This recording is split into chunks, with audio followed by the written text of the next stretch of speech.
crossing county lines just to make my name in the city. I worked for this for all these years and I wouldn't break or back down. I fought through all my fears and all of my frustrations. See the light is getting clear. I know I'm taking it now.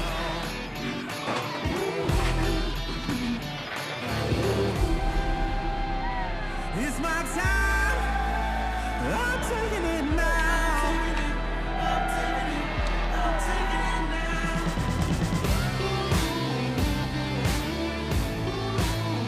It's NASCAR Xfinity Series racing from Pocono Raceway. Explore the Pocono Mountains 225. Hello everyone, alongside our crew chief Steve Letarte and Rick Allen with you. And Marty just mentioned that this will be just the 9th Xfinity Series race. So not a lot of history here for the Xfinity Series, but so much history here in racing. And I think the Xfinity Series drivers appreciate that. When you come up here to the Northeast, the scene is quite outrageous, right? 3,700 campsites, and they're all sold. The place is full. And for the Xfinity Series guys to be able to race on this 2.5-mile triangle-shaped racetrack that so much history has been made. The biggest stars in NASCAR have won here, have crashed here, have made highlight reels here. They kind of want to take part in what makes Pocono so special. It has definitely been a highlight reel, and this has been a part of it for 50 years here at Pocono Raceway. Let's take a look at the starting grid, and we'll start with Marty. Rick, it could be a big day for Ryan Sieg. He starts 7th, and he's driving a car fully prepared by Stewart-Haas Racing. He had that same situation earlier this year. Second, by literally inches. Could today be the day he punches his playoff ticket? You see Josh Berry on page 2, but he will have to drop to the back of the field. Berry felt a brake issue during practice and qualifying, so the team took some time to make sure the brakes were good for the race. Jesse Love, also here on page 2, is in the same exact position, Kim. Well, yesterday's Truck Series winner, Corey Heim, is back in the Sam Hunt Racing, number 26 this week. He'll start in the 25th position. He told me it's going to be a grind today. He was fighting really tight all through practice. And then one of the most unique resumes in the field is the guy starting 38, Stephen Mallozzi, making his first Xfinity Series start. Looks like a little trouble there for him, but he runs part-time in the Truck Series, but he's also a full-time Temple Law student set to graduate in 2026, and he works at Outback. But before that, here's where it gets interesting. He was one of the highest rated Domino's pizza delivery drivers in the entire country. I asked him how he knows that. He said Domino's has an efficiency metric that ranked them. So the metrics, you can't escape them whether you're in or out of NASCAR. Excited to see what all these drivers can do today. Steve Letarte and Rick Allen in the booth. Hey, thanks, Kim. I think he was indexing his wheel. He had stopped there. You're supposed to do that if the line isn't exactly at 12 o'clock on your steering wheel, so he was probably doing that before he rolls back up here. Steve, let's talk to the guy who's going to bring the field to the green flag in Sheldon Creed. All right, let's listen in here, see if we can get a word in with him. Hey, Sheldon, it's Letarte, the guys in the booth. You get a copy? Yes, sir, I got you. Well, man, you get to start this thing from the best seat in the house. Take us around here at Pocono from behind the wheel. What is both the challenge and perhaps the enjoyment of driving this tricky racetrack? Yeah, I mean, I think the challenge and enjoyment align with each other a little bit. Obviously, 3 different corners, 3 different styles to get through all of them, and your car is never perfect. So appreciate my guys for bringing a sporty car today, and just going to try to execute and do all I can to get to the finish line first. All right, every time we come here, we talk strategy, and you mentioned execution. From behind the wheel, do you want to know the plan, or do you just drive every lap, pit when they tell you to pit? How much involvement do you want? I don't know, to be honest. They told me a plan kind of to go along with, but I just said, just tell me what to do, and we'll go from there. All right, man. Well, car looks good up front there. Good luck today. We'll be cheering you on. Appreciate you taking the time for the fans. Appreciate it. Thank you, guys. So again, Sheldon starts up front on pole. Brandon Jones will be outside of him, making up row number 1. A lot has been made of the driver of the 97, Shane Van Gisbergen, who currently has 3 wins already. With more on Shane, here's Marty. Yeah, fresh off that 3rd win at Chicago last week, and I talked to SVG earlier today and asked him what to expect. He said, well, I'll be honest with you, Pocono is nothing like the streets of Chicago. And he said, truly, this might be one of my toughest challenges yet. I've never seen a racetrack like this, but he did say I can tell you this will be the fastest I have ever gone. He called it 315, as in 315 kilometers per hour, which if you do the math, that's about 195, and that's how fast they'll be going into turn 1 today, Kim. Brandon Jones has got some speed in his car this weekend, qualifying on the front row. He told Marty on our qualifying show, we're back, alluding to a rebound after the less than stellar season they've had so far. Brandon told me it feels like they're finally getting back on track, both performance-wise, but also mentally. And that mental piece is a huge part of having a successful race weekend. Another confidence booster, he is a former winner here at Pocono in the NASCAR Craftsman Truck Series. Confidence is key, Steve. I mean, if you've got it, you got to capitalize on it. As we take a look at the race analysis. 90 laps, 225 miles, 20 laps stage 1, 20 laps stage 2, a much longer 50-lap final stage. You can go about 36 or 38 laps on fuel, so I think you're going to see the majority of drivers just try to win stage 1, pit after that, perhaps try to win stage 2. The real trick is when do you make that final pit stop. This is a track with, as long as you're within about 10 seconds of the leader, you can pit and not lose a lap. For that reason, it will be a little chaotic at times when we watch the green flag pit stops, as now we see all the drivers verifying that pit road speed. So SVG is having a big impact on this sport, because I just noticed that our thermometer that's inside one of the cars, it's on Celsius now, so we're going to have to do some conversion there. It's at 39 degrees Celsius. Well, I was going to hit him up with the radio and see if he could explain what that meant to me, but I think I'll just Google it. Yeah. Celsius on board, of course. See that? I love that. Yes. I love that. SVG, you know, he's so much fun to cover. What I really love about him is his humility. This is a guy, where he came from, he was the best of the best. Yep. He was dominating, winning championships, came over here, won that Chicago street race. He could have just went back home and continued to win races and championships, but he wanted to tackle this. And you know, it's hard when you stand on top of the mountain for as long as he did to come here and kind of relearn a whole new discipline. You see it at the road courses, how great he is. But when you go to the ovals, I mean, it's almost like trying to, you know, switch from a right-handed golfer to a left-handed golfer. It's just totally unnatural, yet he does it. He does it with a smile. I think that's why he's a fan favorite. And he continues to talk about how he's learning. Every single lap, every time he gets on the racetrack, he wants to learn. He continues to learn. Really, his only falter, I think, was Iowa. And he struggled there, spun a couple times. But for the most part, he's getting as many laps as he can in, trying to learn every racetrack. Yeah, he actually told me that he talked to Marcus Ambrose quite a bit. Not as much recently, but months ago, almost every week, they were on the phone together. Marcus came here and had so much success. You see 2 Cup wins, 5 Xfinity wins, Supercar titles 2 to 3. Like, they're very parallel in their careers and in their NASCAR footprint. I'll admit, SVG has actually had more success quicker than Ambrose had in the Cup Series, and it's going to be interesting to see where SVG goes from here, committed to the Xfinity Series full-time this season. A little bit of debris in turn 3. They were going to go to the green flag here, but you see that? Is that a hub? That is a hubcap. So basically, the hubcaps are 2 pieces. There's a flat piece that basically gets bolted on, which keeps the axle in if it's in the rear, or the grease in if it's in the front. Then the cone part goes on with 3 smaller screws. So someone's going to come down pit road, and when they go to hang the tire, it's going to become very challenging. Before the green, let's get a few more updates. Marty, we'll start with you. Rick had a chance to check in with Sam Mayer and his team earlier today, and I asked him how practice went, and he said, honestly, we did not handle very well at all. Very free with the handling of the car. So Marty Lindley made a lot of changes to the one car, but Marty Lindley also made the point to me. He said, listen, we have shown the propensity this year to get better as the race goes on. I think that will be the case for us today. Sam Mayer starts 12th, Kim. Chandler Smith is a 2-time winner this season, but those wins, they came early at Phoenix and Richmond. Since then, it's been an up-and-down year for the young driver, with a mechanical failure last weekend taking them out of the race early. When I checked in with Jeff Minnery, the crew chief, he said that was such a frustrating situation, but they're trying to put that frustration and funnel it into a performance here today. The team hoping to build some consistency and momentum as they get closer to the playoffs. Now, Chandler, he's got past success here too, a Truck Series win, but when I talked to him after practice, he felt very confident about the speed. We saw that in qualifying. He put his car in the 5th position in qualifying, just needed a tick better balance. He said hopefully they made the right adjustments. 2 wins already for Chandler Smith also this season at Phoenix and Richmond. The driver of the 15 this week is Josh Berry. And we heard the announcement from Hailie Deegan. She had been in the 15 this season. That driver and owner didn't agree with, the progress that things were going and decided to go different directions. I don't think we've seen the end of Hailie Deegan.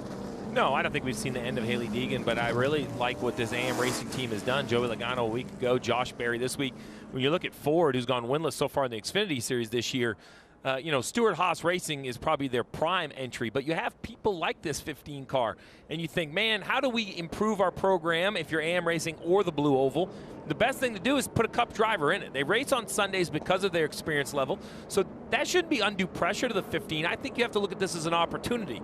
Logano a week ago ran inside the top 10 at the street course. Now you have the ability to have Josh Berry in it. What can he learn that may help the 00 of Cole Custer later down the year? What is he going to tell them about their Xfinity program that they can improve on? Cole Custer, look at that car because it's the highest starting Ford today. Ryan Sieg up there as well. And still Ford looking for a win in the Xfinity Series in 2024. Let's listen into the 81, a little pep talk on the radio. Appreciate you, boys. Got to get out of this little rut that we had from last week and go try to have a good, solid day. Execute all day on pit road. I'll do my best out here and see where we end up. Feel like we have a decent piece for today, so let's have a good, fun day. Appreciate you. I like a pep talk from the driver. Jeff Burton told us how challenging turn 1 is, 3,500 feet down the front stretch. 3, 4, and 5 wide, and more importantly, driving away from the spotters. So very difficult for the spotter to help you decide if you're clear inside or outside. We've seen 3, 4, even 5 wide as they will fan out onto the front stretch.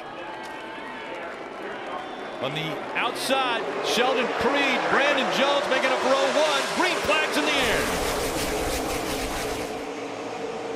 Pretty organized in the back. Only a couple cars popping out of line. Coming into 1, 3 wide for that 3rd spot. Yeah, Chandler Smith in that 81 does a nice move, drives it in, but carries a little too much speed, slides up the banking, and now he's under attack from the 7 of Allgaier. And 17 of William Byron, who's back there. As the fight for the lead continues, Brandon Jones on the inside. Here they come into turn 2. Oh, Sheldon Creed outside through the tunnel. That is so treacherous. He gets so narrow on exit, but he makes it work. Still side by side, fighting for the top spot. Now this is where the outside can actually work for Creed. Not overdrive the middle, get back to the gas, take this momentum, try to drag race the 9 off, force the 81 to push you on the outside. You see the 9 get away, try to avoid that side drag. For a whole lap, they stay side by side.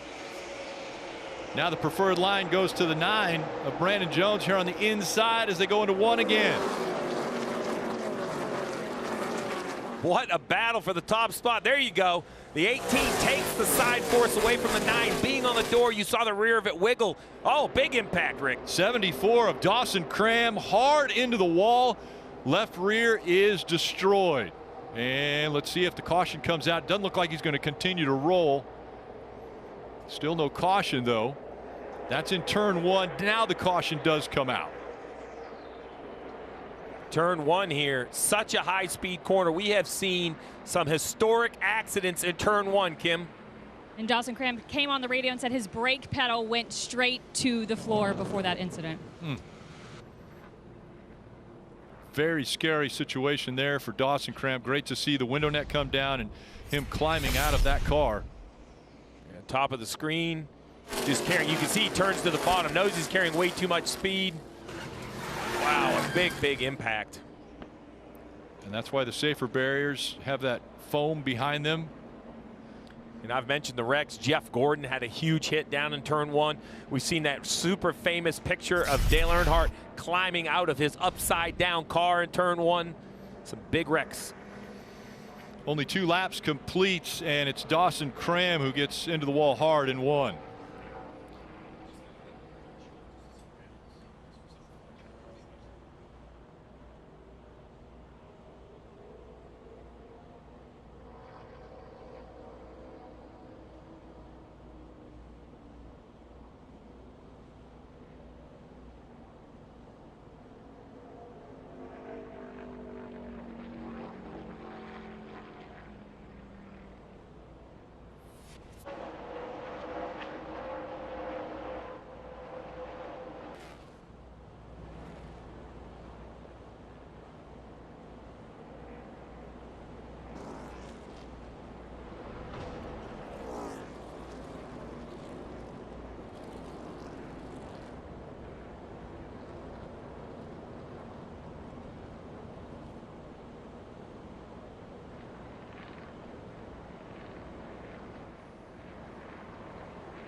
Cleanup taking place in turn 1, and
make sure to download the official app of NASCAR. You can follow the action with free live scoring. There's also in-car cameras and radio broadcasts. Search NASCAR in your app store. You can download it. Start a free trial today. Beautiful day here in Long Pond, Pennsylvania. And Justin Allgaier right now running in the 4th spot, Marty. It felt like he didn't get as good of a start to the race as he would have liked, Rick. But then he noticed how Chandler Smith drove it so deep into turn 1. Here was his comments. Listen in. I don't know, dude. This 81 shipped it down into 1. I couldn't put both feet on the brakes and stopped as hard as he did right there. So definitely something to look at there. So, Steve, how much do you want your driver kind of commenting on other cars and what they're able to do versus what you're able to do in your race car, and maybe going back and studying that during the week? Well, I like it because when Allgaier gets back to work, he's going to forget that moment, right? So tell me what you saw when you saw it. We'll make notes. We'll look into it. We'll try to see if there's an advantage there. You know, you can't take it personal. He's just telling you what that car is doing that your car won't do. That's how you improve. And I agree with Allgaier. I know the move he's talking about. That move into turn 1, the 81 was carrying a lot of speed. Needed both lanes to make the corner, Rick, but it was a successful pass. So the cleanup continues in turn 1, where Dawson Cram got into that corner, and Jeff Burton joining us in the booth now. You were just over there in turn 1, and we're talking about the difficulties that drivers have to deal with. Obviously a brake issue for Dawson Cram. That's the worst thing you can have, is just go into that corner so fast. Yeah, that's what everybody, you know, when you've driven a race car here, you know what kind of speed you're going down into turn 1. When you're going into it, you're actually looking at the wall. It's like coming on head on at you. It's very intimidating, and you know, but you have to be committed. Like, the only way you're going to make lap time around here is to attack that corner, go to the throttle as quick as you can once you get down there. And, you know, it's one of those places you do not want to have a mechanical failure, or a tire failure, or brake failure, because you just cannot get the car slowed down.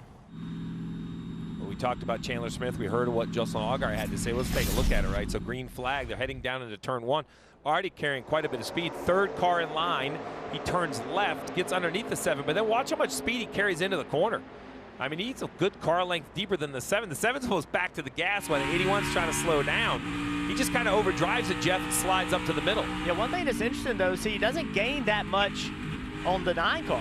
He gained just a little bit. I think that what Allgaier is talking about is the disadvantage that he has, not necessarily the advantage that the 81 had, because he didn't gain, a car length and a half on the 9. He gained maybe a half a car length. And I think that what Justin's concern is, how do I combat that? What do I do on the next restart to be able to get down in the corner as hard as some of these other guys can? Yeah, Chandler Smith, you saw that move, but that does not mean the car is great. He said it's on the verge of unmanageable, especially if someone's on his outside. So he felt he got lucky clearing into on the initial start, because he felt like he was chasing it up the track. Jesse Love on pit road. Yeah, it was running 25th, so it didn't give up a whole lot of track position. He had to start at the back because of adjustments. So we saw him jack it up and look under the back of the car. Not sure what it could be. This is one of those tracks where you don't really want to open as many Nike ducts as possible, so you get really efficient on your rear end cooling and some other things. So maybe they're just checking on things, putting a little bit of fuel in the car. The 2, the 15, the 19, and the 20 all had to go to the rear because of adjustments, and the 44 went to the rear because of an inspection failure. He had to do a pass-through once we did get the green earlier. Well, that 19, too, of Gray is already up 11 spots. Today's aerial coverage brought to you by Shady Rays. What a beautiful site this is. Mentioned 3,700 campsites, all sold out in the infield. And Rick, when people go to Talladega for the first time, they kind of go, my goodness, it's big. They have the same opinion here. I just don't know. We can't really do it justice just how big this facility is when you get here in person. I mean, from where we stand all the way across to the tunnel, it's such a distance. It's a party. It's a big party. You were just down there. You didn't want to come up? I considered it. But it's it is a lot of motorhomes, and there is a lot of fun stuff happening. Getting ready for the restart. Again, Creed and Jones will make up row 1, and they're in the same position they were at the start of the race. And watch that 17 of William Byron. He was in that same position Chandler Smith was in. I think that's the first car you're going to see pop out of line. Back in front of the grandstands and back up through the gears.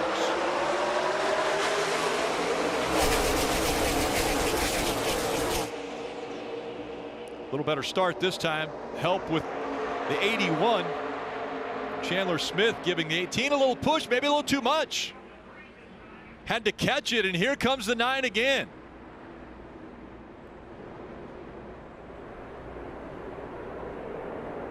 What a great start by the 18, rolling the top, using the momentum, bringing the 81, his Joe Gibbs Racing teammate, with him. The 21, 3 wide on the bottom, gets it down to 2 wide for the tunnel.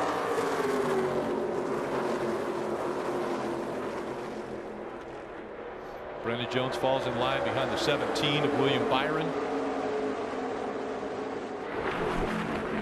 What a great shot. How long does that camera last? Well, if we lose a camera, somebody's going to lose some fenders, because if you touch that grass. See the 21 on the bottom of the racetrack. The 2 Ford teammates on the outside kind of drafting each other, pushing each other down the front straightaway. Just pushed him straight by the 21 of Hill. And Jeff, I think this is a track where you can't take every run. Sometimes if it's a little too late, you just have to push the car in front of you and try to gap. As you see, Allgaier gets a really nice run. He's going to take a look on the 81. Yeah, that was a situation where Chandler Smith kind of got held up by Creed. Actually had a better exit than Creed, but couldn't do anything with it. Had to check up a little bit, and that allowed Allgaier to get that position. And that's kind of what you talked about, Steve. Not that Chandler did anything wrong in that situation, but it's such a momentum-based racetrack. The 39 of Seed going the wrong way at the bottom of the screen. Off the pace just a bit, but gains it back as he chases after the 16 of A.J. Allmendinger. Oh, and also slow is the 9 of Brandon Jones. Must have had an issue there in 3. And Allgaier's going to try to go for the lead. Now the 81, 3 wide up top. 3 wide for the lead into turn 1. Allgaier has the advantage on the inside, and Allgaier leading at Pocono now. Chandler Smith, though, hugging that yellow line, and we'll see if he stays on the back bumper of Allgaier down the Long Pond straightaway. Oh no, 15 of Josh Berry in. Looks a bit unscheduled. The right side tires look up. have to take the left side tires. I don't know if he has a flat or what's happened. We're hearing a flat tire on the 15. You see right here, now we're looking for left sides to put on the car. Pit crew not even ready to change tires, so a very slow stop. Those are the small things that smaller teams just need to work on for execution. You have to be ready all the time. He's going to lose a lap as the 9 continues to go backwards. Yeah, struggling in turn 3 for some reason is Brandon Jones. He looks like he's coming to pit road now. Yeah, I think he has a tire down on this car, or at least it's driving like it. What a disappointing start to this race. Brandon Jones with a really good qualifying effort. The race started, he looked good. Kim, coming to you, Kim. Yeah, had a rear tire going to go down. They are going to change all 4 on this, and such a blow to them after what a great qualifying effort they had, but a lot of strategy still ahead in the race. Maybe they can find a way to get back to the front. Well, in this slow pit stop, this is the track that you could have pitted and not lost a lap. Now, with all that time on the right front wheel, I believe the 9's going to absolutely lose a lap as we see the leaders now on the top of your screen heading into turn 3. They're going to come off from turn 3 at speed, and I believe lap the 9 car into turn 1.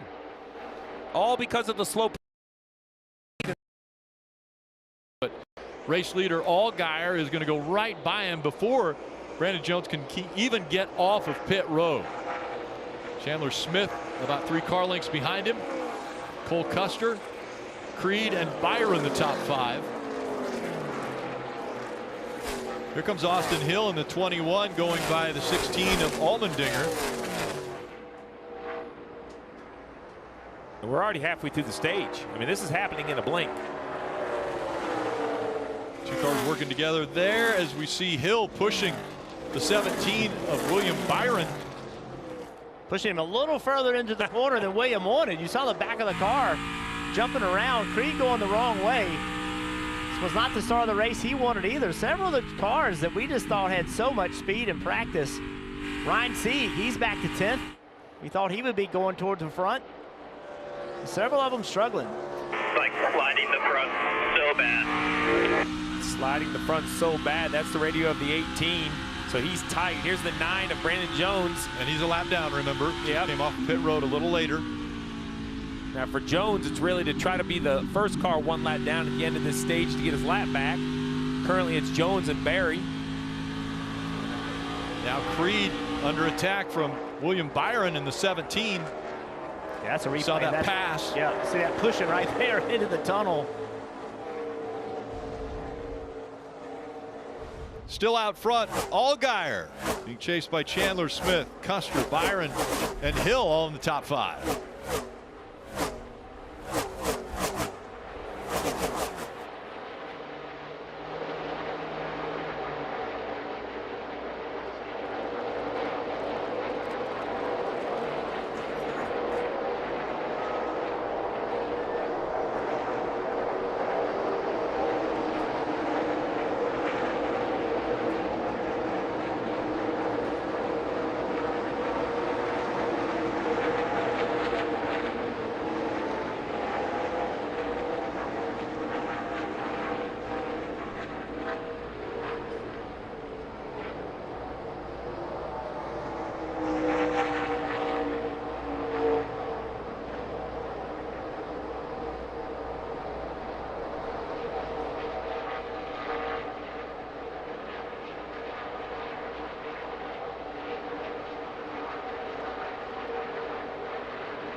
Join NASCAR's free rewards program, and you can start earning points that turn into member-only rewards. So you can trade those points in for free tickets. There's exclusive gear, autographed merchandise. Just visit NASCAR.com/fan-rewards. You see Ryan Sieg in that 39 getting in front of Creed. Riding along with the Toyota onboard of Creed again after Creed started up front. He has dropped back and running in the 9th position now. You see, he just does not have the grip that the guys he's racing with. They're able to drive in the corner further, use less brake, let the car roll, go to the throttle sooner. So Creed complaining about being free on entry and tight on exit. Big adjustment coming for this car. This track, Steve, is going to continue to change. Only 5 laps to go in this stage. It will continue to change throughout the day. And I think that's why we're seeing such a shift from practice. First cars on the track today. It was cooler this morning. We saw Cup Series practice, a lot of laps. Track is definitely starting to take some rubber as we see Josh Berry smoke out the back of his car. He had pitted with a flat tire. It looks to me that the left rear is flat again. I was on pit road during qualifying, and it looked like they had a little bit of a left rear rub, which didn't shock me the way they run these cars very, very low. But it seems like that rub might have gotten worse because this is the second left side flat for the 15. So unfortunate for Josh Berry and the 15 team. Berry was a lap down. Looks like he'll go more than that as Cole Custer gets by the 81. Custer up to second now. Let's listen into the 18 radio. I don't know if I'm too low or what, but I am so tight. Like, I just slide the front tires everywhere. I'm sliding them right now, and I'm not even trying to. All right, so too low. What he's saying is not balanced, not like the front tire, you know, we need to take wedge out or something. He's wondering if it's just on the splitter. You know, this splitter material is kind of weird. Think of it like a wax paper or a wax plywood. And when it sits on the racetrack, it just smears across the racetrack, and it takes the weight off the front tires, and you slide. And that's what he's wondering. Well, Dale Jarrett and I were standing on pit road. Remember, he was on the pole. His car was right behind us, and it was sitting on the racetrack. The splitter was already, the left side of the splitter was touching the racetrack already, sitting on pit road, and his car was obviously the lowest. Others were low as well. His was the lowest. DJ looked at me and said, "How's that going to work?" And right now, it's not working very well. Well, so I don't think you don't want to take the time to raise the front of the car, but if you drop the back, it pivots about the front tire, so it actually raises the splitter, if that makes sense. We'll see what they do. Maybe they think they're far enough off that they'll raise the hood and work on the front. You see right there, look at him just turn the wheel, Jeff, and wait. Marty, how about Allgaier? Rick, you and Steve and I were talking this morning. It's already warmer than we thought it would be, Steve, right here in Pocono today. To that point, Justin Allgaier plus 25 on the temperatures, and just a moment ago, plus 30. So they're a little concerned here. Jim Pullman told them a moment ago, we're going to pull some tape off the grill. That should cool us down and get us to where we need. But I guess, Steve, did the temperatures catch people off guard? And when you pull tape, how's that going to affect the handling of the car? Well, I don't know if the temperatures caught them off guard or it's just a racetrack. If you're going to miss it, you want to miss it with a little extra tape. Tape has had so much value. It reduces drag and increases downforce. Rarely do you have things that are a win-win, but that's a win-win. The concern is engine temperature, so peel a little tape. As we see now, the 8 get to the inside of the 18. It'll take away a little downforce and, you know, add a little bit of drag, but you have to have the engine cool enough. It's funny how tape is the cheapest thing you can do to make a car go fast. There's nothing, there's no other trade-off like tape on the grill. Every once in a while, Rick, you'll hear, I don't know, it just started turning, and you instantly grab your binoculars to make sure you haven't picked up a piece of trash. That magical front downforce. It's the final lap of stage 1, with Allgaier having a 4-second lead over Cole Custer and Chandler Smith. This Creed battle with Sam Ayers for the final point that will be paid. So it's going to be a battle trying to hold that one off. Top of your screen is the 7 of Allgaier. He'll make his way through turn 3 for the final time here in stage 1. Allgaier, he will get his 11th stage win this season. That's more than double any other driver And that's his 4th Pocono stage win. So Allgaier, who has raced here the most at 8 races, with the best finish of 2nd, now wins stage 1. Everyone in the top 10 grabbing some points, with the exception of William Byron, as he runs full-time in the Cup Series. But Allgaier wins the stage. Custer, Chandler Smith, Allmendinger, Hill, Herbst, Sieg, and Smith, as well as Creed grabbing a point.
NBC Sports coverage of NASCAR on USA is brought to you by Toyota. Let's go places. Credit One Bank, NASCAR American Express card, and by Liberty Mutual Insurance. Only pay for what you need. Pit road is open as Allgaier wins stage 1, and we'll see just how busy these crews get. Brandon Jones will get the free pass. He was 35th and the first car a lap down as they come to you now, Kim. And snug is the word from Cole Custer, top left. Jonathan Toney, the crew chief, going to free him up just a little bit with some air pressure and chassis adjustment for fresh Goodyear tires, snow coat fuel. As you see, Chandler Smith, top right, he said, I am losing time off one, waiting on the front end to turn. Also need more lateral, so Marty, they'll look for adjustment there. Another playoff point in the bank for Justin Allgaier. He said really good on the entry and exit of turns 1 and 3. Turn 2 just a little bit too tight. They pull that tape off to cool the car down. Meanwhile, William Byron in the 17 bottom right, he said, I'm at my limit for how much I can be tight in the center of the corner. Track bar and air pressure adjustment for the 17 group, Rick. Pretty good race off pit road. Cole Custer is going to win it just in front of Allgaier. Riley Herbst with a good advancement on pit road, gaining 4 spots. That's how it looked coming across the line at the exit of pit road.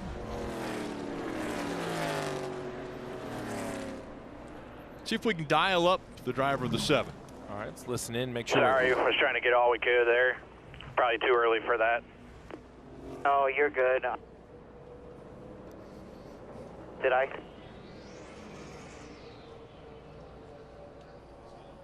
Wiggle your wires again. I didn't get the guy in the 42 box, did I? No, he's good. I did for it, like hooked up right as I went by him and hung me left. So then I lifted to not hit him, and I screwed myself right there. Awesome stop, boys. It's great stop. So you hear the 7, and those guys, we're going to talk to them, but first let's see what they're diagnosing. The pit stop looked good.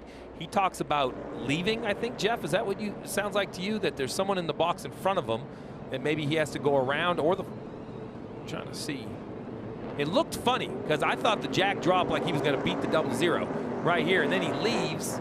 Oh, he goes around that tire carrier, and then it kind of right there spins the back of the car out a little bit, almost sidestep. That was pretty crazy looking. Yeah, I don't know. I'm a little confused about what they were talking about, but yes, that looked odd. Why don't you find out, Steve? Let's see if we talk to him. Hey, Justin, it's Letarte and the guys in the booth. You got a copy? What's up? Yeah, Steve, go ahead. Well, man, smooth first stage, looked great. We're listening on your radio. Looked like you had a little bit of issue kind of accelerating out of the box, but other than that, all sails up. How's everything feeling? Back here. The most important thing on pit road, and I kind of hooked up at the wrong time and almost clipped the guy in the box in front of me, and obviously tried to not do that. So, you know, really proud of Jim Holman and the 7 team. I mean, the balance that we have right now is really good. I know that 00 that's right there in front of me has got a really good race car too. So we just got to manage the day well, do all the right things.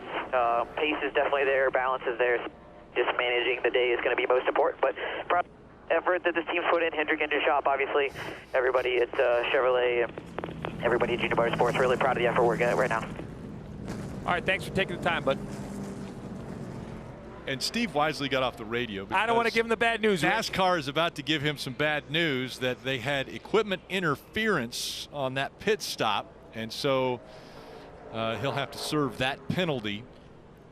I've heard of being Rick Allen, which is, you know, Rick calls somebody's going to win and they have a tire failure. This is the first Steve Letarte. It's the first time. I'm a little surprised Steve didn't tell him. All right, so I think we have a look at exactly what happened. So equipment interference means that your tire has basically interfered with others. I think this is a bit of a tough call for the 7 of Justin Allgaier. Take a look at this right front tire right here. So when it goes back to the wall, it's not, remember, it used to have uncontrolled tires, all those things. But in this situation, it rolls into the other pit box. I don't believe, well, if we back that up one time, I was looking at the gas man. So I can make an argument that it didn't involve the gas man, but if you watch this tire changer right here jump down, watch what he has to do. He has to change his track to the car because of that tire. He has, you know, it's in their box. So while I don't think it dramatically interfered, you don't get to pick whether you're completely in bounds or completely out of bounds. If you interfere with another pit stop, their tire left the 7's pit box. I thought it was the gas man. It didn't interfere with the gas man. It ended up sitting there, and then the tire changer, who would like to go out straight and make a nice, you know, long left turn to the rear of the car, had to stutter step and go around the 7's tires. So by intent of the rule, I believe that is the right call from NASCAR. Let's listen into the 7. Oh my God, bro, you're not gonna believe this. What's that? Go. I'm just gonna be quiet. We'll talk about it after the race, and I'll show it to you. So that's the same frustration. And so the point is this. They're frustrated, as we see the Chules right here, because they don't believe that they really affected the pit stop. And I can see that argument because I believe the car in front of them were doing a relatively non-competitive pit stop, kind of walking through the motions. But the intent is, I believe it has to be refereed the same. It's your responsibility to keep your tires from interfering with other cars. Now, let's be clear. If the car in front of him wasn't pitting, then that tire can occupy that space, which is odd, but that's how the rule is written. Instead of these uncontrolled tires, they allow everyone to do their business until you interferes in another pit box. You see the coach looking at it. It's a tough call, and it's going to be an uphill battle. You see the frustration shaking the head from the pit coach. Well, what would be frustrating for me as the pit coach is what if the guy on the pit wall moved back a little bit to make it interference? I mean, you know what I'm saying? I'm a team, but we don't know. But they have that whole box, so he can use any part of that box. I understand, but it's look. I agree with Steve. You know, you have to be consistent with the calls. and it's a tight call. It's a ball to strike kind of thing. There's no doubt that the tire is in there. So you know, Steve's right. It's just I can understand the frustration of the pit crew, but there's no question the tire's in there, and it is interfering with the tire changer. So here's the thing. A man has his hand on it. So if we roll it forward, what I would be coaching is, look, get it, like paddle it back to us. He's kind of just holding it now. I know he's losing his balance, but that tire changer, without a doubt, he wants to come out and around his car, and he's forced to kind of go straight up. It definitely interfered with the path of that tire changer in that tire changer's pit box. By rule, that is a penalty. So now, you don't have to like it, but it's still a penalty. So in all of this chaos of that pit road stuff, Jesse Love stayed out. So he is leading this race. Remember, he was on pit road at the caution before the stage in. He got some fuel. So he last pitted on lap 5, and he is going to be leading this race. Getting ready for the restart. This extended aerial coverage of the Explorer the Pocono Mountains 225 brought to you by Shady Rays. So Jesse Love on the outside, and the number 2, Cole Custer in the 00 on the inside.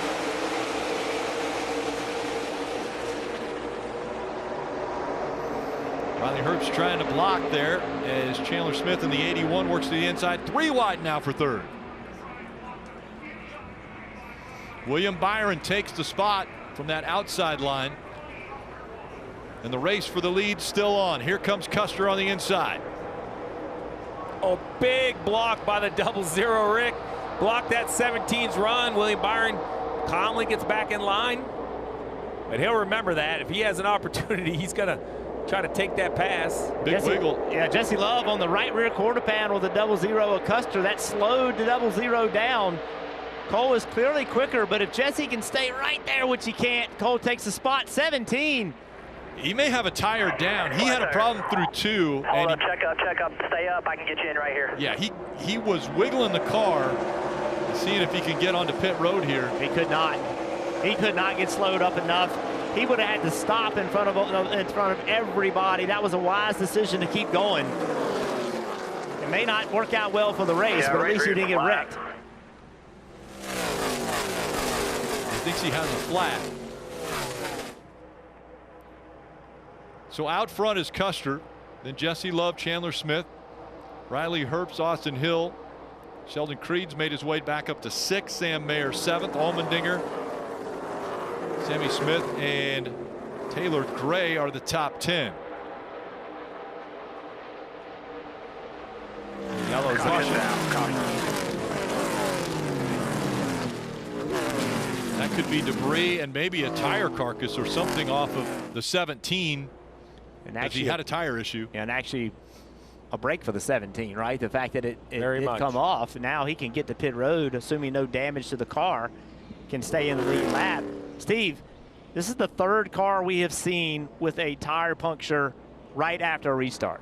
And I don't know why, but it's not a coincidence that we've seen 3 of them. If I'm driving the race car and I'm knowing this, I am staying in the groove of the racetrack. I am not swerving out of the groove. Marty, I'm staying in the groove to try to quit this from happening. Jeff, William Byron's one question is, how can this happen? And he got no response from Greg Ives and the race team. So if this would have happened under green, Steve, their plan was just to change right side tires. But because that carcass came off and it got the caution, they're going to change 4 tires here. Massive break for William Byron and this team, because as slow as he was going, he would have definitely gone down a lap at that, making a pit stop there and even changing just right side tires, Rick. Saw him wiggling through the tunnel turn in 2, and then the tire goes down in 3.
out, guys. Look out, guys. Look out, guys. Man, I'm kind of in shock. I don't know what to say to you guys. We got it. Oh, yeah. Hell yeah. Jenny, attaboy. They can boo my rock out here in a few years.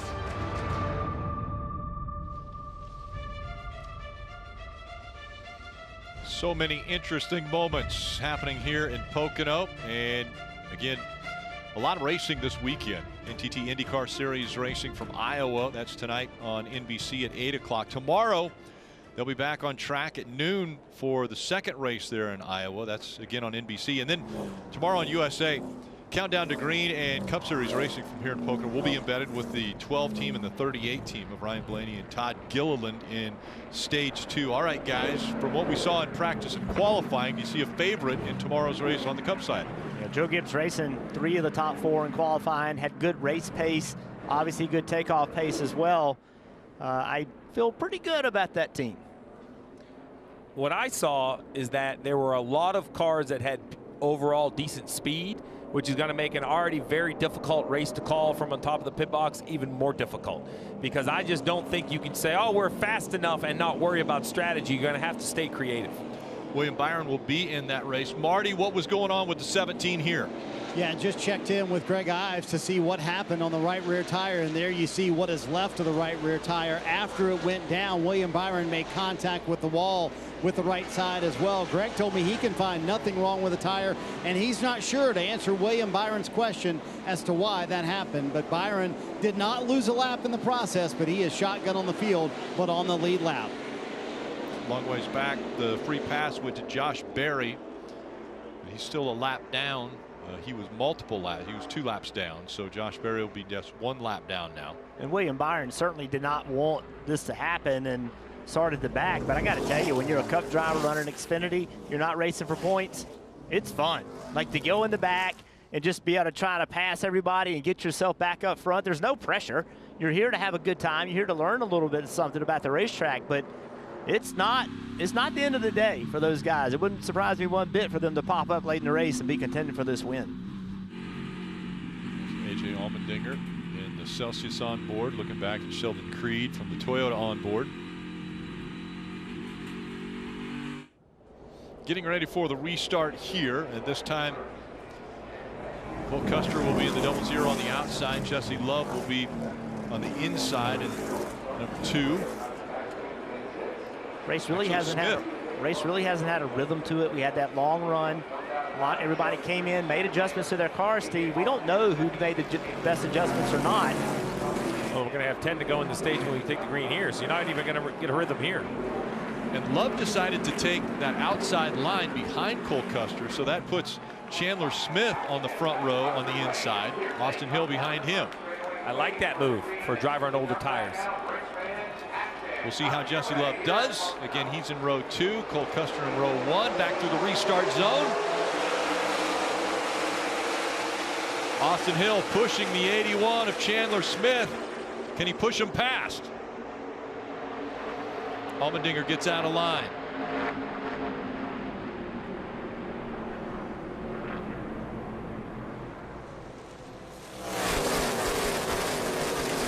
Custer fighting back on the outside. They're side by side.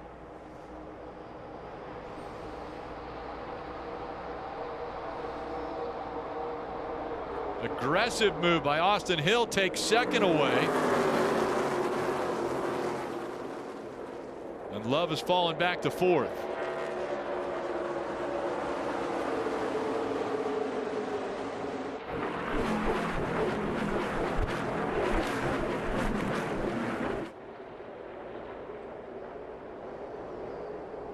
See Allmendinger right here underneath the 2, Jesse Love. But behind Jesse Love is a pusher trying to get him back by Allmendinger. Let's see if this works out for AJ. You talked about it, Steve. Sometimes making a pass here, attempting a pass, isn't the right thing to do because you lose momentum. Still there, bumper. That's a good example of it right there. And now Allmendinger needs to slide in here. Nope, can't do it. There's the 1 of Mayer. Mayer's going to push. Here comes Sieg. There you go. Allmendinger tried to make the pass, didn't make it happen, lost 6 spots.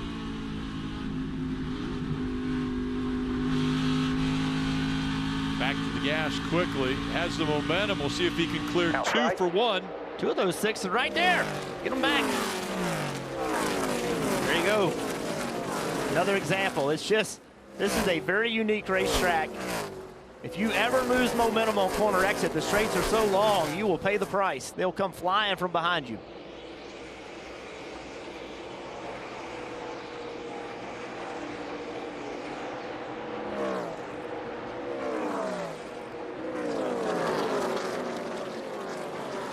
Side by side through turn one.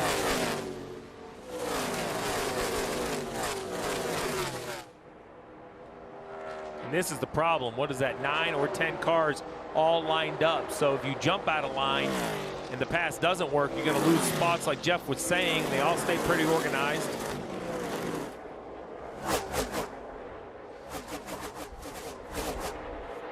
Top four separated by 1.8 seconds. Custer, Chandler Smith, Austin Hill, and Riley Herbst. Here comes Allmendinger trying to jump on the outside of Jesse Love. We saw this a while ago. Took 2 laps for Allmendinger to get back to the 2 car. Now no pressure from behind. So even if it doesn't work out down this front stretch, he's not going to pay a penalty for it. And that car all the way to the bottom, that's the 26 of Corey Heim. Won the truck race yesterday. As he slides, big wiggle up the racetrack. That's going to cost him momentum. That 26 is going to continue to fall. Mayer's going to come in. Oh, no, Mayer's going to come to his aid. Hand out the window, thanks for the push. See, Mayer went to the bottom, and then when he did, the 8 jumped up on the outside. Now Mayer's in a tough spot in that 1 car. Look how loose he is. Sammy Smith in the 8 taking the air off the spoiler. Now, in my opinion, Sammy's in the preferred spot. That 8 car should be able to roll the middle of the corner. Now out accelerating down this long straightaway. Josh Williams in the 11 falling back. 20 front trucks going by. You have to complete these passes, and here comes the 7 trying to get back to the front. Wow, way loose there, Steve. Yeah, big moment. Nice job by the 26 to even save the race car. And you see it right there in one shot, 12, 14 race cars. The 7, as you mentioned, making a move already. That's him. First car out of line, kind of at the right side of your screen. Allgaier continues to recover from that penalty.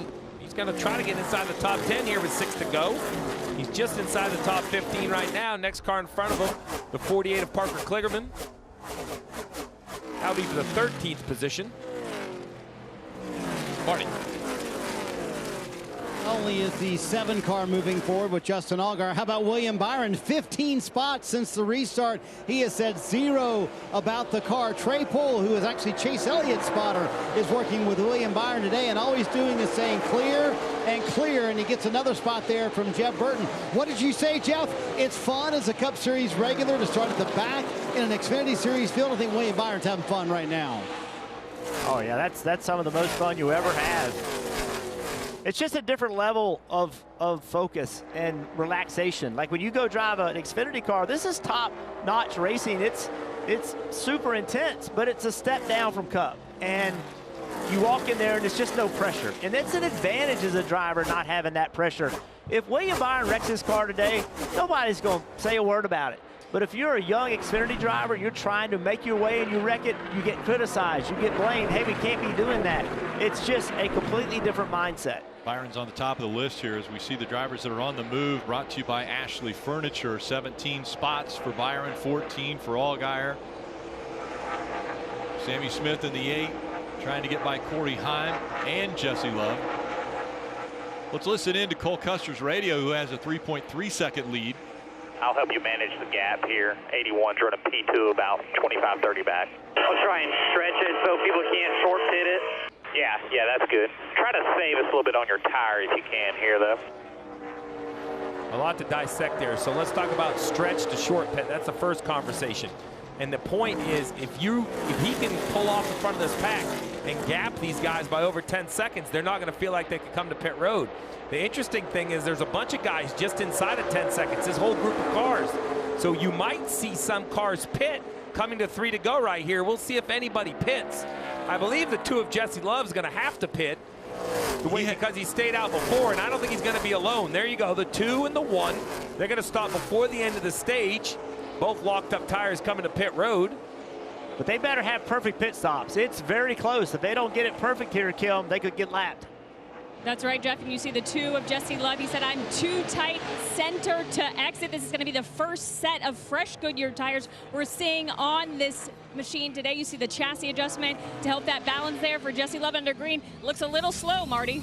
Marty Lindley and I talked about this exact scenario this morning, Kim, and they were close to that cut line from being able to pit here, but they were outside getting any stage points, so he brought him down pit road. Still too free for Sam Mayer. Let's see where he blends out and if he stays ahead of Cole Custer. So I like the call because they'll get track position, assuming you stay in the lead lap. Now here's the problem. They're back on the racetrack, but they're going so slow compared to that 0-0 right there. So they will blend for sure through turn 1. But remember, they still have to run these next 2 laps and stay in front of the 0-0. We'll see if Custer can make any ground on them as he goes through turn 1. I think they're going to be okay. The 2 is the closer car to the 0-0 than the 1. There's the 0-0. Yeah, I think both of those cars are going to be all right. Fresher tires helps them out a little bit. Yeah, fresher tires, plus only 2 laps. Yeah, and that puts a ton of pressure on the pit crews. They couldn't make a mistake. None of them made a big enough mistake to get themselves in trouble. Neither driver made a mistake getting on pit road. You have to be perfect in those situations. And now if you're the 0-0, we heard in that radio about either trying to gap those guys or save a little. What he's thinking about doing is if he can save a little gas and save a little tire, I don't think he's going to pit at the end of the stage. I think he's going to run into the next stage and then only pit one more time to finish the race. Kim. And Steve, the interesting note on that strategy is after stage 1, when they saw Jesse Love stay out on old tires, Jonathan Toney, the crew chief for Cole Custer, made note of that, told his driver, Jesse was able to manage those older tires. Let's keep that in the back of our notebooks. And so on top of that, Cole being told to manage those tires to the end of this run, I wouldn't be surprised if they make it a one-stop race for the rest of these 51 laps in the Xfinity Series. Think about that too, Rick. He started basically last. He stayed out and he pitted right there from 8th. So only fallen back to 8th. So interesting. Kind of pay attention, right? Watch what others are doing. Cole Custer is out front by 4 seconds now. So if he's maintaining that gap, it's impressive. Chandler Smith is second. Hill, Herbst, and Sieg all top 5. You see Hill there. And it's going to be the 3rd stage win this year for Cole Custer. Second for him at Pocono. Chandler Smith, Hill, Herbst, and Ryan Sieg holding their spots in the top 5. A little bit further back will be Allmendinger, Creed, Sammy Smith, Corey Heim, and Justin Allgaier has worked his way back up inside of the top 10 after having to start at the back for his equipment interference. Tire going down for William Byron. He battled all the way back up to 12th.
NBC Sports coverage of NASCAR on USA is brought to you by Progressive. Save when you bundle motorcycle, RV, and boat insurance. Visit progressive.com. Ashley, for the love of home, shop in-store or online. And by Toyota. Let's go places. Getting ready for pit stops, and we know from our crew chief that there'll be a few that will stay out. Yeah, I think this is a real split decision. You see right here, the 00 pit crew looks ready. I can make an argument to stay out and try to connect it on one more stop. I can make an argument to come, get some fresh tires, and try to be aggressive from here. It looks to me like the leaders are going to vote for fresh tires over track position. Kim. And this was actually an audible by crew chief Jonathan Tony. They had intended to stay out, but then decided most of the field was probably going to come. They didn't want to be out by themselves. So Cole Custer, you see on pit road, 4 fresh Goodyear tires. Sunoco feel a little snug. Chandler Smith, top right there. Lateral grip is good, he said. Just need more front turn, Marty. Andy Street told Austin Hill, pitting here just gives us way more options moving forward, even though we'll come pretty soon for our last stop of the day. Hill said his car was just way too free, needs more to lean on. Meanwhile, Riley Herbst having another nice run. He said he's still free behind others, but he doesn't want a big adjustment. His biggest problem, he feels like he stalls out towards the end of a long straightaway. Herbst leads his pit stall. Looks like Custer will hold serve here on pit road, Rick. Hill grabbing 2 spots. Chandler Smith stays there in second. Sheldon Creed made up 5 spots, and William Byron actually stayed out.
Oh, he's 21st, never.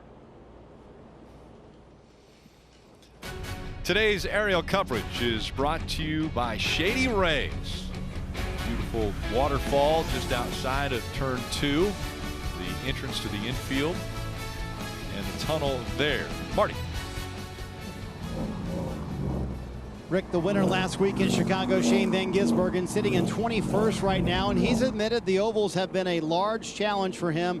especially Pocono this weekend. But he told me, I feel like my oval results can be better, but I'm trying not to step outside of myself and push myself too much. The one time I did this year was Iowa. I wrecked at Iowa in practice. He said, I don't want another one of those. And for now, my goal, just finish on the lead lap, get closer to my teammates every week. But if I come back to a track for a second time, that's when I'll expect better results, Kim.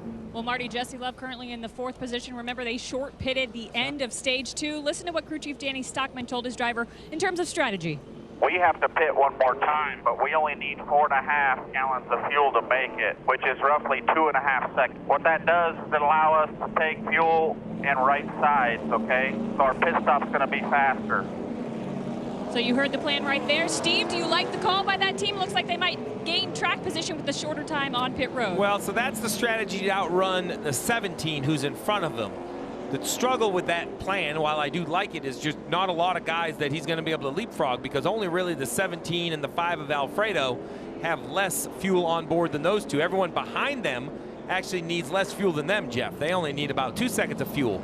The real question is, do you put on 4 tires or do you put on right sides? We're going to see them come to pit road in like 9 laps. So, you know, that is going to be the deciding factor. If it runs green, I think right side tires will be fine and take the time and kind of gap it.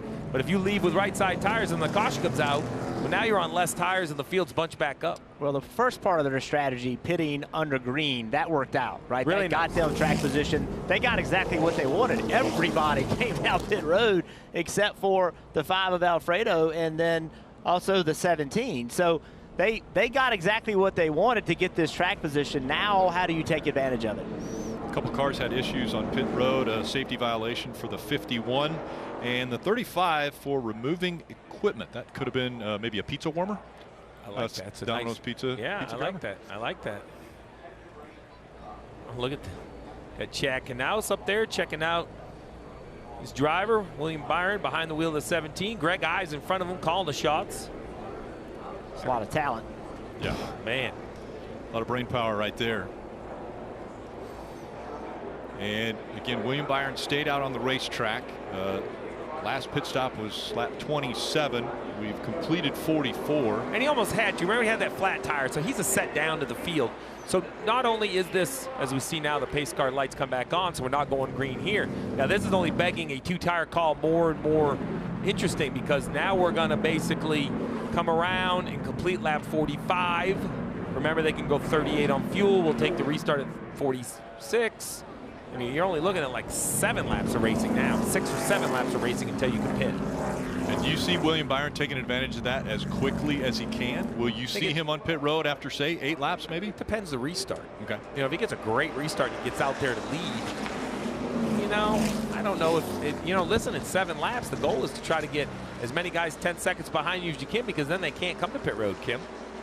As we look at Anthony Alfredo, he is currently running 4th on kind of the same strategy as William Byron, last in on lap 28. And when I talked to him before the race, he said, we have to do something different strategy-wise in order to get good finishes, track position, and in some cases, even set ourselves up to win. He said smaller teams like theirs and the lack of resources they had, they're amplified at tracks like Pocono and Michigan. So this is where they really have to lean into the strategy card. And Marty, right now, he said that balance just a little bit free here on lap 45. So, Kim, the playbook will tell you lap 52 is when you could pit and make it to the end of this race. But, Steve, how much are teams and crew chiefs willing to gamble here and maybe come a little bit before that and push the window just a little bit and maybe come at 50 or so, or that might be a little bit too much here at Pocono? Can I throw one more thing into the mix, Steve, you got to consider? Yes, that is rain. Yes, it is coming. And yes, it's about 25 minutes out or so. So there's a lot of talk about that storm right there with red in it, which would obviously mean lightning and thunder,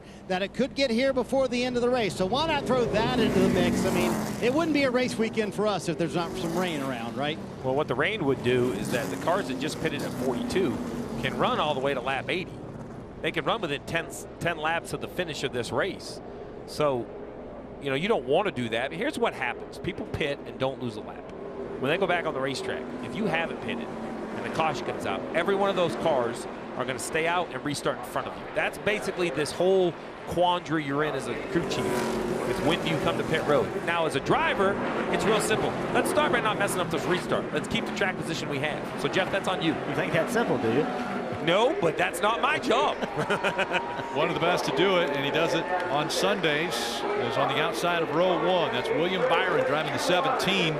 Sam Mayer on the inside of row 1. And green flag is back out.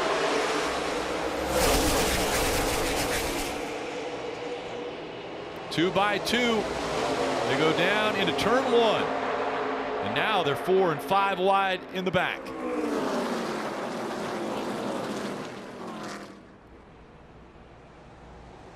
And a couple cars up into the wall. One of those is the 43 of Ryan Ellis. The most damage, it looks like, is from the 43. Caution comes back out. Brendan Poole is involved in the 44. We saw the 07 of Patrick Emmerling go by. I'm not sure if he had some issues with this.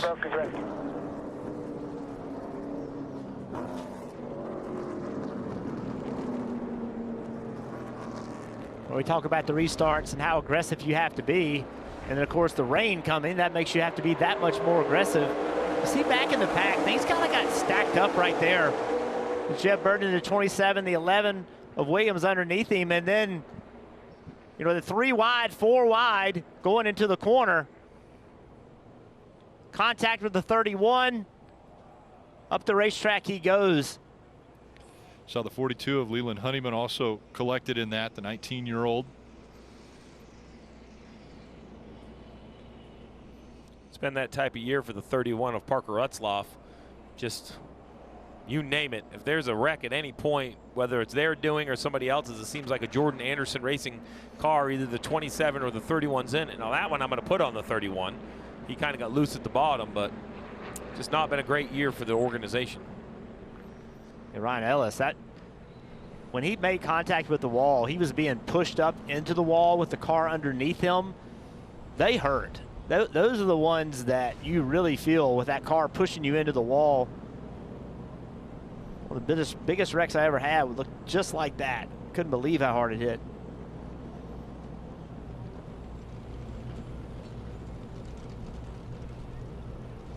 And this is just, you know, again, they all got stacked up. On this straightaway, it's so long and it's so wide, it gives people an opportunity to make moves, and it gives people an opportunity to make mistakes. And if the front rows or mid rows lose momentum, then that means the ones behind them are gaining momentum. Well, what do you do with that momentum? Where do you put the race car? If you slow down, somebody's going to put you 3 or 4 wide. Many times you end up being aggressive and you didn't even really want to be, but you have to be. You almost have to be on offense, because if not, you're going to get run over. This rain is really, look, I don't think it's going to like catastrophically end this race 30 laps early, but they're only like 10 laps short of the finish. So if there's a chance that the race can be shortened by 10 laps, it really changes what your plan is. Yeah, no lights here at Pocono either, so if it were to rain, there's a huge racetrack. Rick, I was lucky enough to win one in 07, and all it did was rain in the tunnel.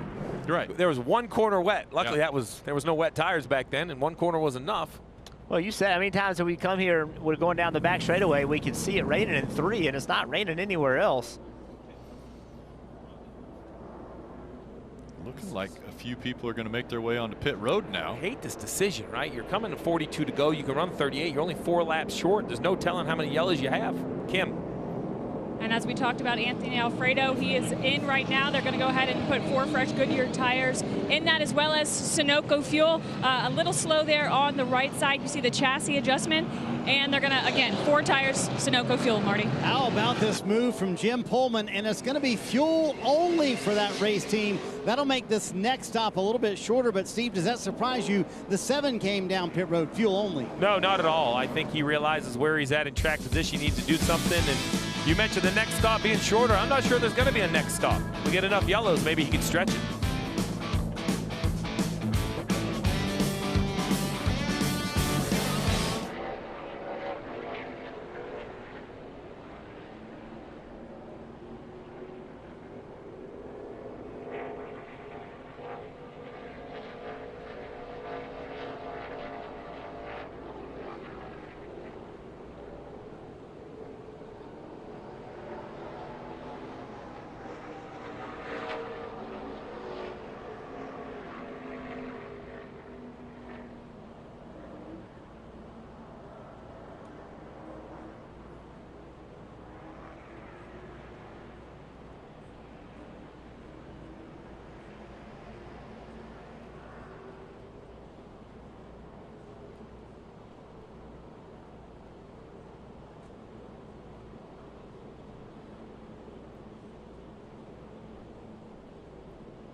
You're watching the NASCAR Xfinity Series, Explore the Pocono Mountains 225. Yes, a little bit ominous weather looking off to turn 3 there. Marty, are you standing by with a crew chief or a weatherman? I'm standing by with Brandon McSwain, and he's calling the shots today for William Byron. I don't know, you part crew chief, part weatherman. How did you make the decision to stay out there? I mean, I think for us, we kind of had our bed made with, having the flat tire and only having so many sets. So we wanted to save that extra set for, the final stage. So we kind of knew when we took that last set that we were going to stay and try to take track position back. So it kind of worked out in our favor, and we'll see how it works out. There you go. So Brandon made the call. And if you needed to check with anyone, Greg Ives is right here. Chad Knaus is right here. All the bosses are here to make sure that he makes the right decision. But good call by this race team. And he's right, Steve. When they spun, they really had no other choice. Yeah, I totally agree. But, Jeff, we talk a lot about Xfinity Series developing talent behind the wheel.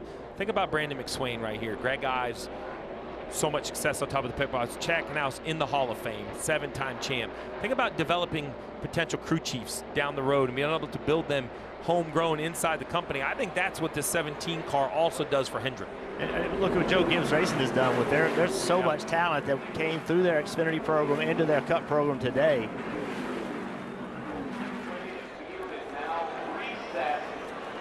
William Byron on the outside in the 17. Jesse Love in the 2. On the inside as they get back up to speed, and 40 laps to go.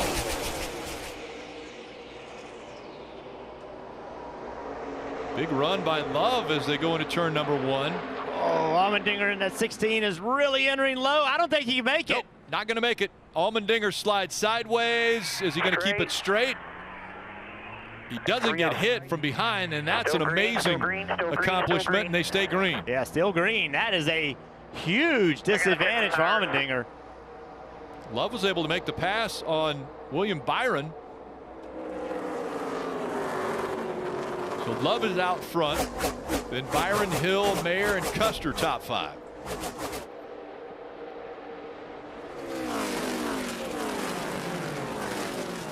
Allmendinger threw it into turn number 1. He was. Look at Allmendinger on the very bottom of the racetrack. The problem is the angle of entry into the corner. He got so low on the entry that look where he is on the racetrack. Well, he's essentially now, when he gets to the corner, he's going straight. There's no way the car's going to turn entering that low. Great job saving the race car. The problem again, Steve, is that if he doesn't make that move, somebody does it to him. And that's the situation you get into here on restarts. 3 wide. Marty. As a result of that, Rick Riley Herbst has a little left rear smoke. He was the top of 3 wide there on the 98, and he has that left rear smoke. So, Jeff, how do you feel it out as a driver to know, hey, we're okay to stay out, or we have to come to pit road? It's just smell. That's all you can do. You can see smoke sometimes. You can smell it. How long do I smell the smoke? Does it continue lap after lap? You can see it coming out of the back of the car. It's just rubbing the quarter panel. He probably can't see that smoke, but he can certainly smell it. And you just have to hope it goes away. And if it doesn't, you have a very difficult decision to make. You're talking about the 98 of Herbst. A little bit of tire rub there. Still, you see the smoke. At what point in time does it cut that tire? Hopefully you pit right before that. You see right here, final pit window open. We believe from here everyone can make it or really close to making it on fuel. So it wouldn't shock me if we start to see some guys kind of come to pit road.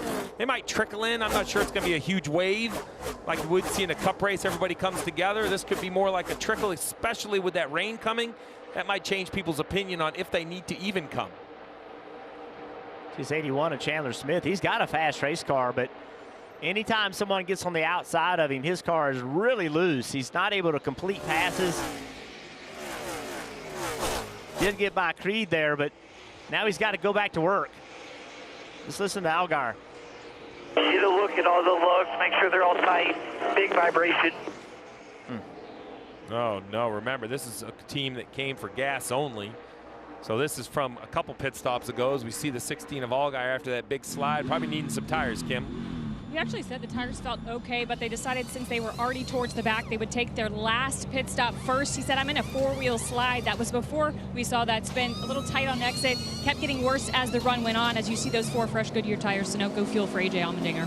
That was so well said by Kim. Last pit stop first. So that means as we see the 31 with a flat tire. Now this may bring somebody to pit road if they think the yellow's going to come out. I would be calling my guy to pit road if I could make it. The problem is, can you communicate in time? See, these guys are just a little bit different. On Sunday, I think it would be a full pit road. They are jackals on Sunday, Rick. They pounce on every opportunity. 17 car. William Byron got underneath Jesse Love off of 3. Now Jesse Love back to the bottom. Crossover move for Love, and can he take the lead back? William Byron still has the advantage. And right behind them, Austin Hill in the 21. What a battle for the lead right here. Oh, here comes Hill. He looks to the inside of that 17. Yeah, William Byron was trying. He got into the corner high, tried to cross underneath the 2. He could not do it because Austin Hill was there. Now Austin Hill battling for the lead. And a little bit of slide out of Hill, and that opens the door for Byron to take the lead back. That was great racing. Look at this. Here comes a run out of Love, and Love's going to go by, and those are teammates, the 2 and the 21. Love tries to clear Austin Hill, can't do it as they go through 1, and they're bringing Cole Custer into the mix. Yeah, there you go. That's the momentum we talked about. The 2 of Love, he just could not carry enough speed on the exit of the corner, lost momentum, and that allowed Custer to take the spot. Byron Hill, Custer, Love, Mayer, the top 5. So Steve, 35 laps to go. Weather looming and possibly coming. At what point in time do you gamble and say, I've got to come to pit road so that I have enough to get it all the way to the end if the weather doesn't get here in time? Well, I think, you know, I thought we'd have seen cars pit already. So I believe these crew chiefs think that weather might actually affect this race with 35 laps to go. So you don't want to give up your opportunity. And with racing like this at the front, I'm glad they don't. I'd like to see this battle between the 17, the 21, the 00. Yeah, remember William Byron on older tires trying to hold off Austin Hill. Decal coming off of the Austin Hill car. See on the hood right there? Mm-hmm. Yeah, decal's coming up. A little extra downforce? I don't think that's the downforce you want. Actually, that's a tape. They actually had taped it down at some point. Yeah, some repair work from earlier or something. Yeah, that's over the hood. That might be your caution whenever that is blows onto the racetrack. Byron's. I'm sorry, Rick. I was going to say that's one reason why NASCAR doesn't allow you to add body panels anymore, because that's what ended up happening, right? They blow off and we'd end up with a bunch of debris over there. Byron has about a 4-car length lead over Austin Hill now. So they go down into turn 1. Cole Custer up to 3rd.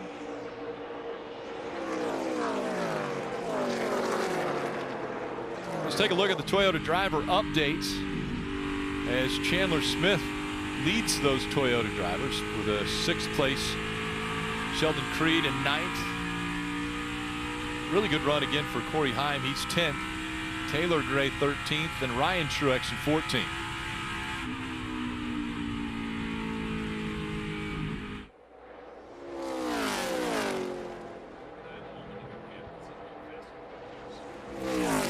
Under 33 to go, and William Byron, we know he has to come to pit road. He was last on pit road at lap 27. So 30 laps complete for Byron, but again, some of those, quite a few of those have been cautioned. Marty. Hey, Rick, I just checked in with Andy Street, the crew chief for Austin Hill, and I asked him the question you just asked Steve a moment ago. I said, is everybody not pitting because they're too worried about the weather? He said, I think so. So, Steve, is this a game of who blinks first and who trusts their radar the most?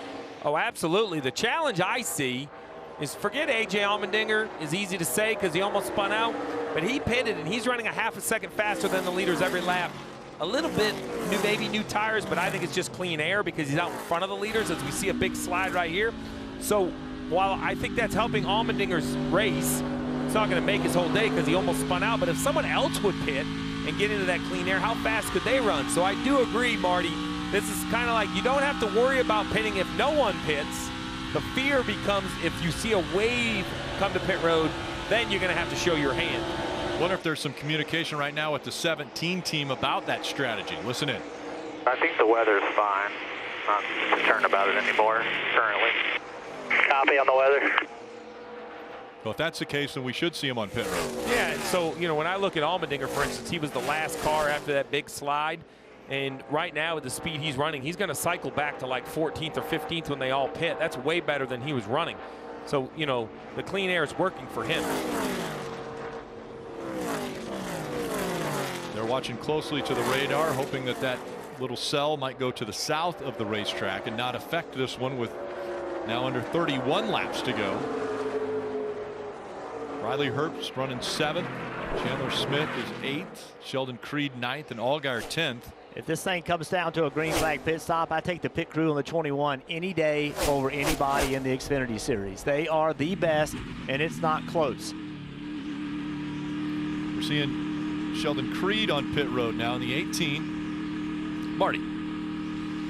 Like this call by Sam McCauley, a lot of teams considering coming to pit road. He brings Sheldon Creed down pit road, and man, after starting on the pole, they have struggled with the handling of this 18 car all day long. Finally hits his pit stall. They haven't gotten that tight condition on corner exit really fixed all day long for Sheldon Creed and his race team. But Steve, the first one to pit road here, will he drag more? That's the question. That is the question. And what does Allgaier do? You know, Allgaier is only basically 5 seconds behind the leader, running great laps. I think he has, well, we know he has a little bit more fuel on board because he came later. You know, does he let them all pit and then just save gas? You can just slow down at that point. You can run tremendously off the pace, as now we see another car, the 2. Jesse Love will take the left. Like I said, it's a little bit of a trickle. It's not quite a big wave like we see in other races, Kim. Yeah, and the call by crew chief Danny Stockman for Jesse Love is going to be 4 fresh Goodyear tires, 2 rounds up on the track bar, as well as Sunoco fuel. Having a great day after having to start from the rear. So I was wondering how many, remember, this is the radio, we heard that they might do 2 tires on. I like the 4-tire call. I just think there's enough race. I got to go get that tire, though, and bring it back. And these are the things that just, as a crew chief, you get so frustrated. You can do all the strategy you want, but if you cannot execute, it doesn't matter. No good calls make up for it. Now, look, there are times the pit crew's on and the crew chief makes a bad call. It's team sport, but the frustration level definitely peaks when the execution's an issue. Here comes the 17, William Byron. Now, this will raise interest. This one right here will create a lot of interest in the field, Kim. And here is Cole Custer again. Their strategy kind of was put to bed at the last caution because they ended up calling it audible. I thought it was going to be a 1 stop for the rest of the race, so you're seeing the 2nd stop. And Cole Custer's going to be 4 fresh Goodyear tires, Sunoco fuel. They'll make sure to get that full, Marty. Brandon McSwain making the call to bring William Byron down pit road, bottom of your screen. So the car just a little bit too free, very small air pressure adjustment. And yes, this should open the floodgates. The leader coming down pit road. I see a lot of teams scurrying. It's going to be busy next time by. Nice work by the 00 right there. Jumped in front of the 17 off pit road. So right now, though, the 17, he knows his job is to get by Custer. He has to assume this is the race for the lead. Go take the fight to him. Penalty for the 2. We saw them go and get that tire. Well, because it crossed over into the center of pit road, that is still an uncontrolled tire, so that's going to really hurt the 2. And now you see all the cars continue to come to pit road. Kim.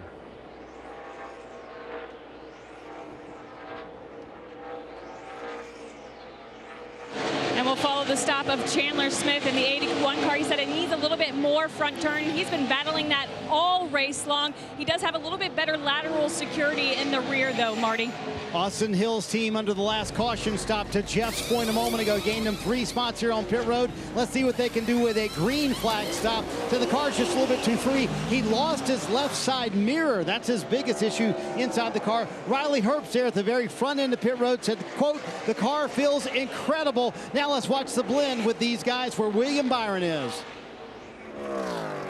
See the 00, to your point, still gapping the 17. And also, they all beat the 21 out. So they pitted, the 21 pitted a little bit later than they did. So those cars got on newer tires sooner, were able to make lap time. So it's a little risky to pit early. Too fast entering for Riley Herbst, so he has a pass-through penalty. Again, you talked about it, Steve. You have to execute these green flag pit stops. You know, in the Xfinity Series, they have green flag pit stops for sure, but not at near the level that they do in Cup. So drivers have to, they don't get a chance to practice as much at this level. But this guy right here, it's going to be interesting to see, Steve. Remember, they pitted on lap 48. Everybody around him 42, Sammy Smith 48, Brandon Jones 48. Can they stretch it from here? Well, listen in. 10-4, we're committed to our game. I need 100 foot. Yep, and I think this is going to work. It's a long ways. So here's the thing. I need 100 feet. That means wherever you think you need to lift, I need you to get out of the gas 100 feet sooner. Perhaps even get into the gas 100 feet later, right? I'm not exactly sure because every team, this is something we talk about ahead of time, right, Jeff, on how we want to save fuel. But 100 feet, Marty, the 7 car, in my opinion, we're not going to see him back on pit road unless something dramatically changes. And Steve, the back end of that conversation is that they were 3 laps short. So here's the question, can you save 3 laps of fuel during a run here? Clearly Jim Pullman was on the front end of it, telling him how much he needed his driver to lift. Absolutely. With 25 laps to go, I think you can find 3 laps, no problem. You can't find it in 10 laps, but in 25, I think you can. I hope they started saving soon enough. That's what I don't know. Good point. Sieg still out front here at Pocono.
Great chance this is going to ruin the 7 strategy of trying to stay out on the racetrack because a caution potentially could come out here. Or make it. Because if he gets all those yellows, he's going to save enough gas, and then he's way good. But it brings everybody close together. Yeah, but I think he's not worried about pace. I think he has more than enough pace in his car.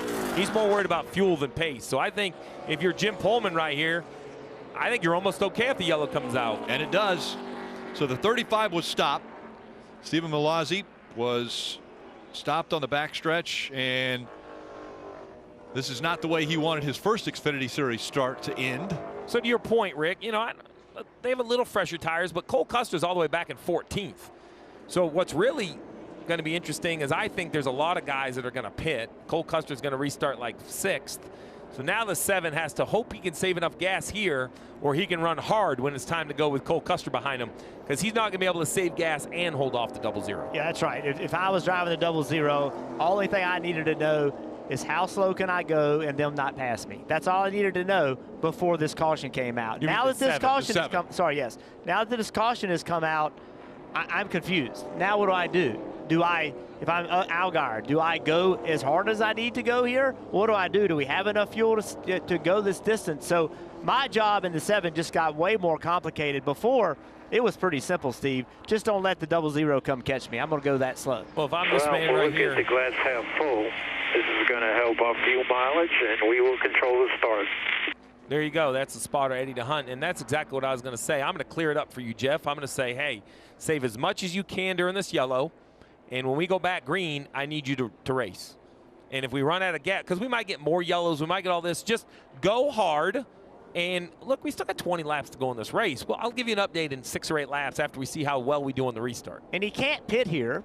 No. Because there's 32 cars in the lead lap. I'm sorry, there's 28 cars in the lead lap. So he can't pit, because then you would never win the race. So they have made their decision. They're going to have to see it through. And it's not just them. We have the 9 of Brandon Jones, who's also on the same strategy, the 8 of Sammy Smith. So it's a junior motorsports basket at the moment.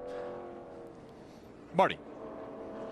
Yeah, let's chat with Jim Pullman. So on one hand, that helps your fuel situation. On the other hand, you just lost a massive gap. Was this caution good or bad? I don't know. It depends on how this thing plays out.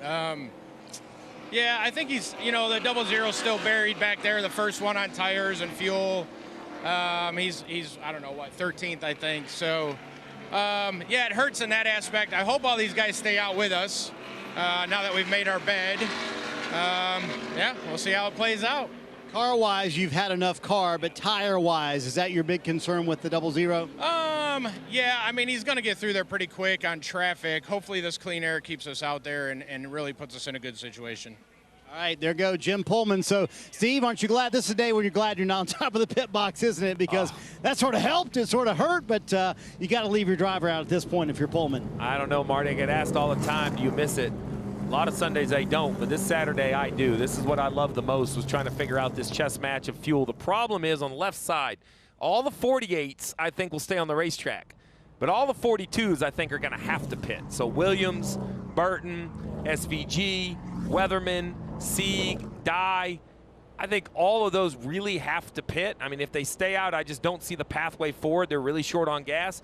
So that means Custer isn't going to start 13th. I think he's going to start like 7th. Which is making this challenge for the 7 even tougher. But let's not forget, he drove off and won stage 1. He drove off and hid. So the only reason he's working the strategy is because he got behind with that pit penalty. What we don't know is how fast can he go, because he was saving fuel. Right. So it's hard to compare his pace of what the guys that had, but you didn't know. So you're going to have to find out. Neither did Jim Pullman. He didn't know how fast they could go either. Exactly. I mean, that's the question. Now here come all those guys coming down pit road. The 9 is the one that, I thought he was going to stay on this strategy with the 7. That is really hurting the 7 to see all these guys pit, Kim. And Steve, I thought the 9 was going to stay out too. In fact, at first, Philip Bell, the crew chief, said, I think our best bet is to stay out. And then upon talking to this driver, decided they did need to stop. Brandon saying really secure entry to center, but lacking front turn everywhere. So you're going to see them put 4 fresh Goodyear tires and Sunoco fuel. Marty, as the 11 is in as well. Yeah, after a 12th place finish in Chicago last week was a decent run so far today for Josh Williams, trying to play the strategy. They were going to have to come down pit road anyway, as Steve mentioned a moment ago. But Kevin Walter comes and calls him down pit road here. The tires and the fuel to make it to the end for Josh Williams. So the race off pit road, and again, a few cars stayed out. Allgaier, Burton, then Gisbergen, Sammy Smith. Steve, you mentioned that you miss days like this. Let's remind you of how much fun you had. This was 10 years ago, and you crew chiefing for Dale Earnhardt Jr. And you knew the second you guys left your pit stall and got back out onto the racetrack, because of this reaction that we see right here from you, how this was going to end. Well, we knew pretty well. We knew the trick was you had to find your way to the front, and we had already planned that week that could you take 4 tires under caution, come back just a few laps later to top it off on fuel. We had done a lot of work on how far back we would be running after a few laps of green flag. We had this super colorful matrix trying to figure out, and we decided to come pit under yellow, put tires on, go out. We only ran 5 or 6 green flag laps. Came and took fuel only while the 24 needed to take tires. We knew how much faster our stop would be. It was just a question of could we stay close enough, and once I saw us pass the 24 who was leaving pit road after his pit stop, we had a great car that day. Dale Jr. wasn't going to give up the lead. We knew it was kind of all sails in the wind, and that's where the confidence of the point was that nobody was going to pass us. That was the sweep of the year.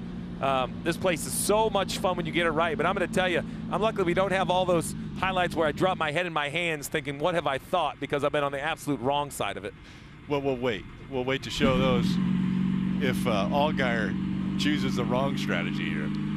Well, it's going to be tough because it would be a great battle heads up between the 7 and the 00, but it's not really heads up. The 7 has a little bit older tire, not dramatically older, about 10 lap older tires. And we're going to hope he's fuel at this point, Jeff, has to be a non-concern, even though it may run out. The driver can't worry about it. He has to just try to go as fast as he can. Yeah, you just got to tell me what to do, right? I mean, the crew chief just has to say, hey, look, just you got to set the strategy for me at this point. But all these cautions, we're still not going back green here. All these cautions are helping. Such a beautiful view here, and I want to thank this aerial coverage brought to us by Shady Rays.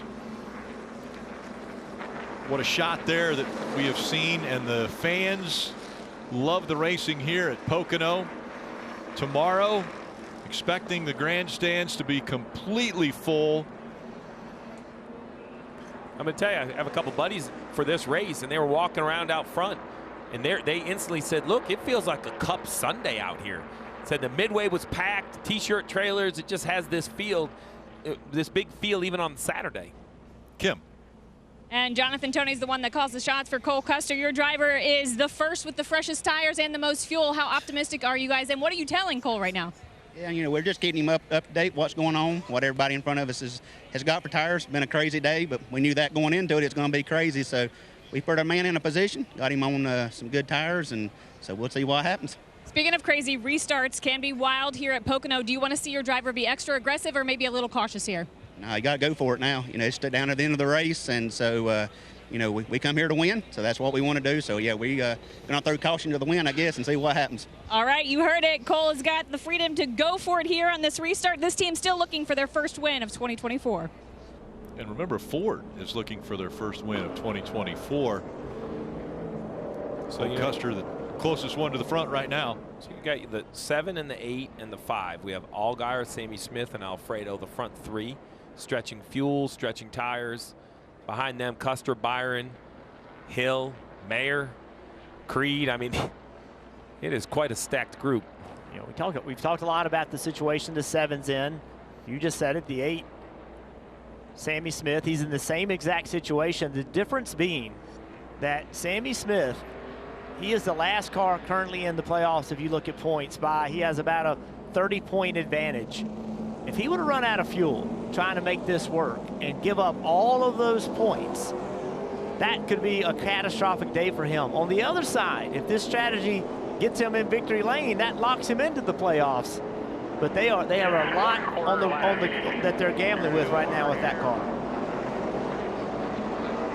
So there you see, this is exactly what you were talking about right there. Sammy Smith, first guy above that red line. Yep. I don't know that they have a choice but to see it through at this point.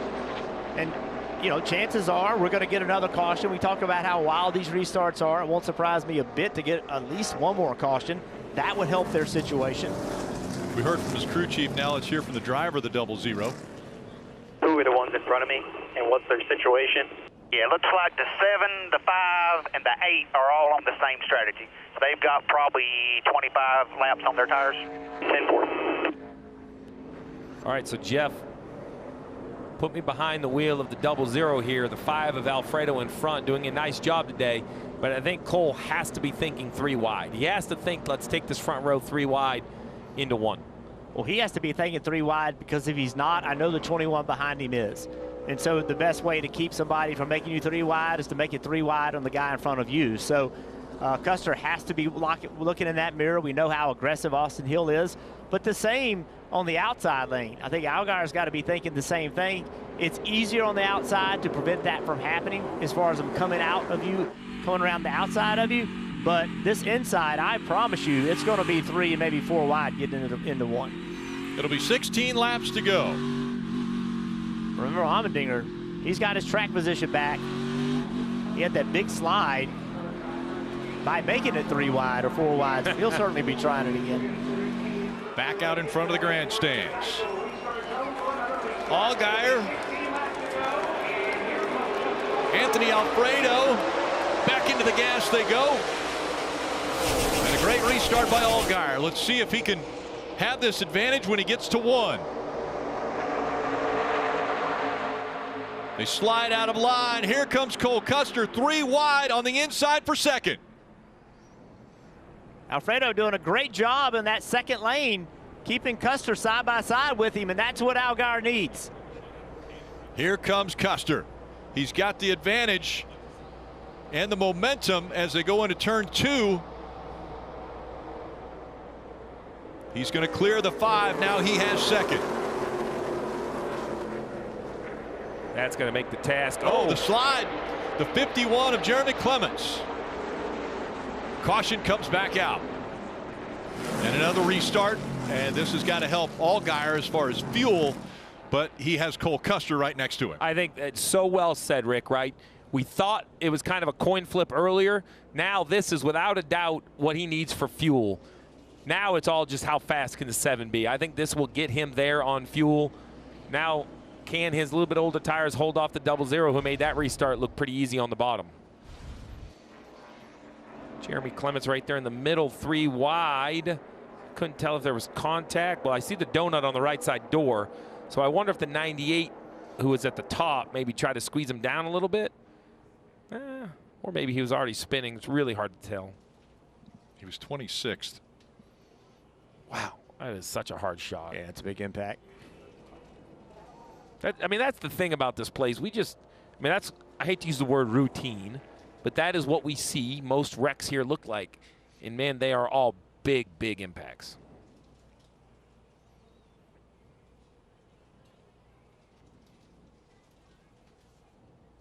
Also involved, the 14 of Mason Massey.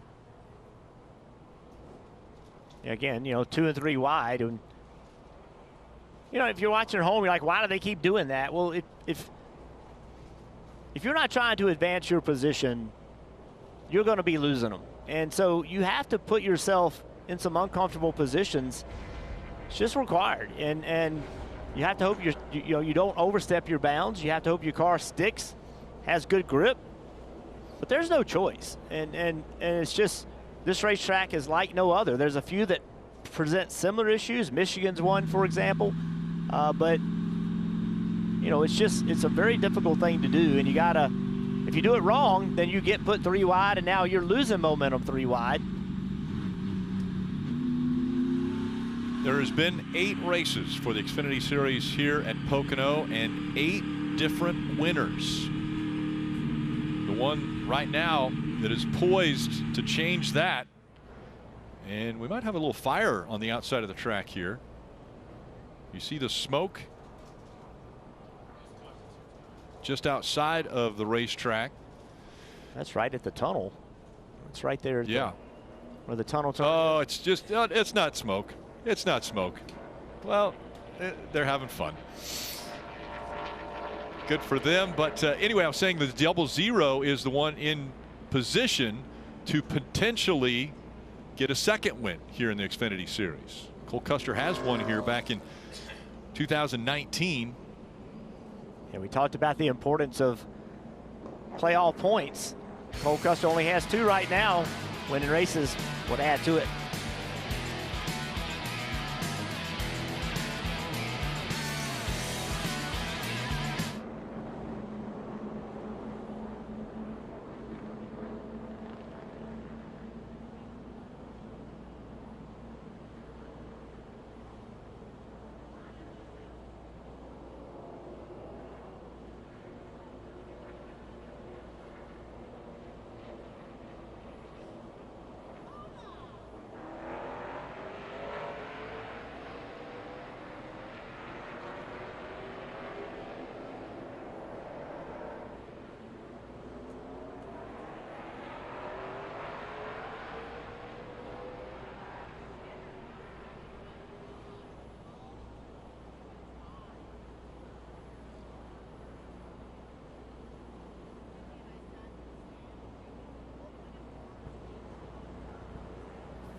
restart will have 12 laps to go. And before we get to that, let's go to Marty. Andy Street just told me if you're talking about strategy, we're done for the day, because it's been a lot of thought process into that. But I think Austin learned something on that last restart. What did you guys learn? Yeah, I think he's trying to figure out for the end of the race here if late race caution comes out. So yeah, he knows how to get it done here. So hopefully we'll get to the end. There's still a lot of racing left though, so hopefully we're there at the end. Is there a preferred lane on restarts you feel like, Andy, or not really? I don't know. I mean, it's kind of dependent on who's in front of you. So you coming off of one, depending on your line, you can make it work. So let's talk about how this race has played out, because he's had his hands full at times, but lost the left side mirror. But it seems like the car's gotten better throughout the race. Yeah, we've been able to make the car a little bit better for him throughout the day, which has been a good thing. And so, yeah, I don't know. We're going to see. I mean, heck, we're 32 miles left to race in here, so we'll see what happens. That's a great point, Steve. Sometimes you look at the laps counting down, right, and you don't think about that. There's still a lot of laps here, or a lot of miles here, we should say, at Pocono, even though there's not a ton of laps left. So I know Andy Street knows miles, because I had this conversation with him this morning about fuel mileage, and I grew up doing laps per gallon, and he grew up doing miles per gallon. And I said, how far can you make it? And he answered, and I was like, oh man, now I'm gonna have to convert that to laps. And he laughed, and we had that whole conversation, because I always looked at it at laps. He looked at it with miles, and he's right. 30 miles is a heck of a race still. Surprised by the outside, Jeff Allgaier. I think that he had to be on the outside. Well, I think that was the right call. I think on the outside, especially in this race, these Xfinity cars, the goal for Allgaier to be, will be to at least stay even with the 00, use that momentum on corner exit to clear him down the back straightaway. Allgaier's the control car, and so he doesn't have the opportunity to, I guess, help the car behind him. Anthony Alfredo let him know, because Cole Custer's going to see that as well if he's, giving hand signals or anything. Well, Cole can't see it. Cole would have to be looking out of his right side window. Cole can't see it, but the guy in third can see it. So Sammy Smith, he would see that hand, and he would start taking off to push. Allmendinger cleaning the tires, warming things up. Great. He is getting ready. A great recovery. He's running 8th currently. He just got a couple more on that restart. And don't count, Alfredo did a good job on that last restart. And I know everybody is thinking, hey, that car is the slow car in this pack, and it is.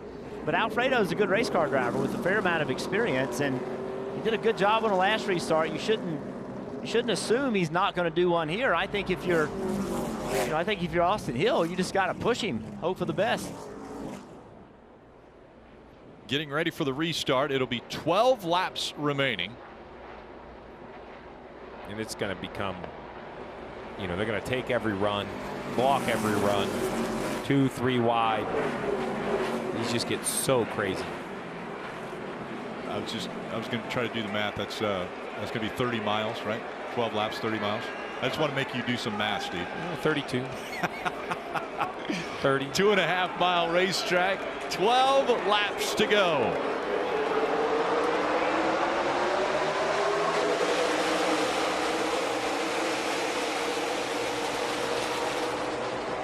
A little bit of a push out of the 8 of Sammy Smith for Cole Custer as they go into 1. Now 3 wide. The 17 of Byron. Made it 3 wide. He's able to hug the yellow line, and a big turn 1 for Byron. Very impressed how the 7 of Allgaier didn't really defend. He had confidence to run the top, run his own arc into the corner. It worked. Allgaier, Custer, and Byron. 1, 2, 3.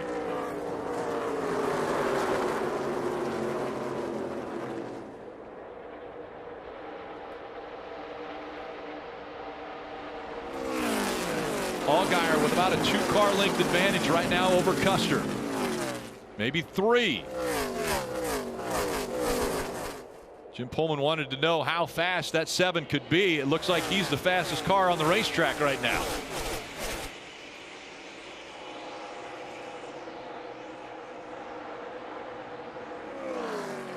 Don't count out Cole Custer.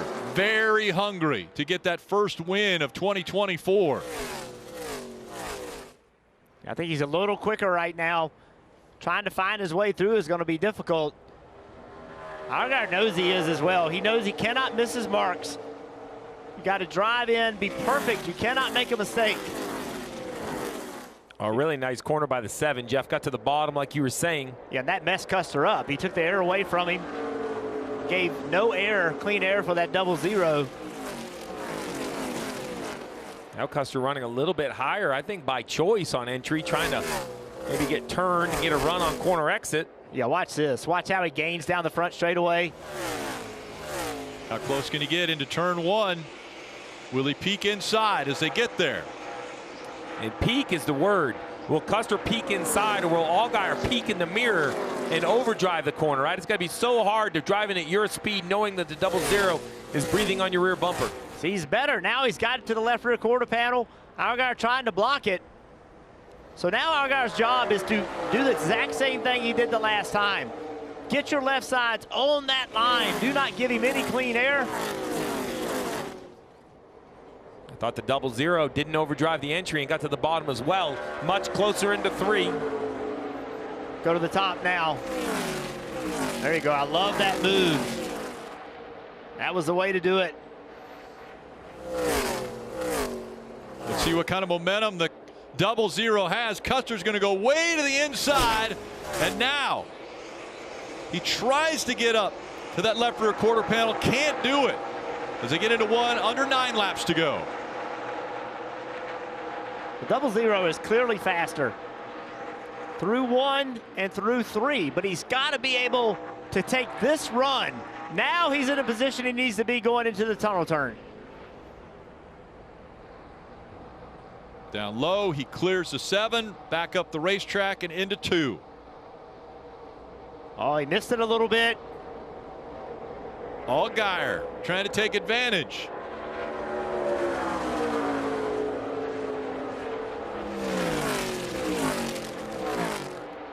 Allgaier taking the shorter distance through turn 3.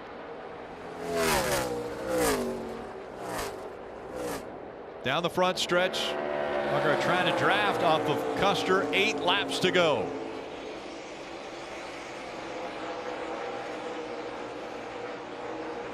Two crew chiefs watching very closely.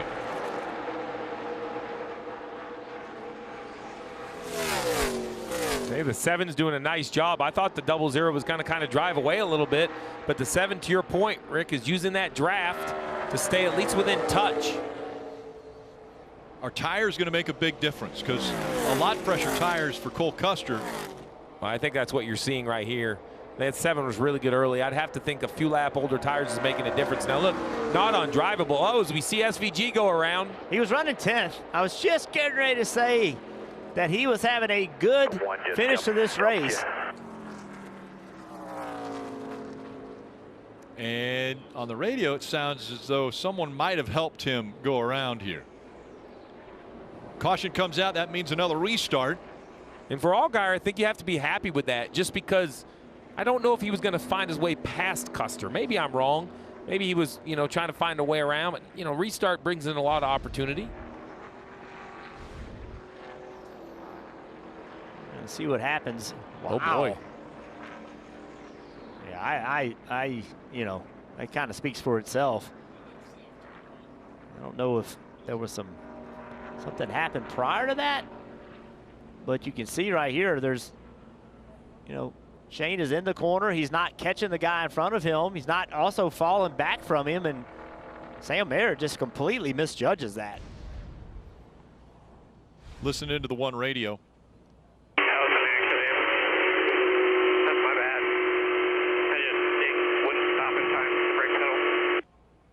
Couldn't quite hear something about the brake pedal.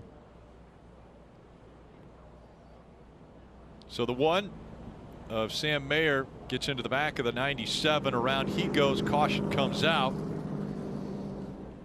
And remember, Shane Van Gisbergen has been working on ovals, trying to get better. Strategy, different things playing out to where he was running 10th, which would have been a huge improvement for SVG. But now after the spin. Well, yeah, and I understand what Sam Mayer, I think he was saying, hey, I didn't mean to do that. But, I don't think the 97 is going to care whether you meant to or not. You ran him over and spun him out. So, Sam, I think we used to see a little bit more of this out of Sam here recently. I think he's doing a nice job of kind of getting this in check.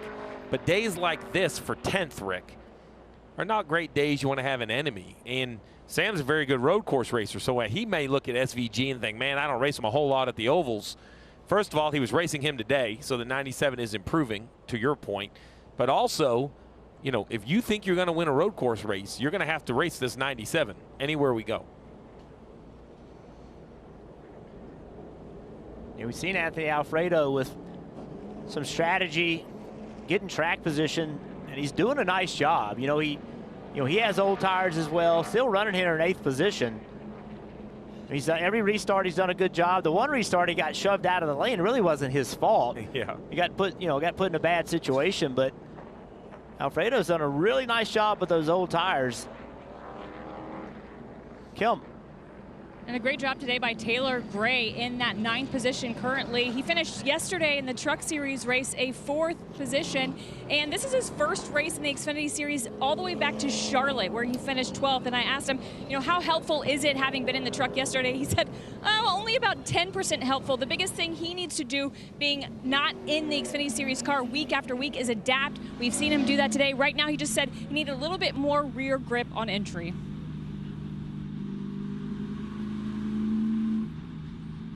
Bit of a parachute on that left rear quarter panel of Alfredo as well. You can see, well, it looks like you get hit in the quarter panel. If Allmendinger would move left a little bit for us, yeah, they a little bit more. You can kind of see the, yeah, there you go. You see the big dent right above the tire. That's capturing a lot of air. That is not helping the straight line speed on the 5. Appreciate AJ helping us out there. Take a look at this paint scheme, by the way, Jeff, and a little throwback here and a tip of the hat to the H-60 Blackhawk, which is the workhorse for the Pennsylvania Army National Guard. Blackhawk aircrafts, they're used daily at Fort Indiantown Gap to train war-fighters on how to fly, instruct, and maintain this aircraft throughout the U.S. Army. So the 28th Expeditionary Combat Aviation Brigade used those Blackhawks heavily in their more recent deployment in the Middle East back in 2020 and 2021, supporting thousands of troops. Cool paint scheme for, again, Jeb Burton, as we see Daniel Dye here in the 10. Yeah, Jeb running 13th, Daniel running 14th. This is 6 starts in the Xfinity Series. First at Pocono. Daniel having a good day. Running really well in the Truck Series this year. A lot of speed. Going to miss us, right, Steve? Weatherman Steve? Oh, yeah. Oh, yeah. So convincing. Well, you know, the beauty of being weatherman is like a TV crew chief. You don't really have to be right. You just give an opinion and see what happens.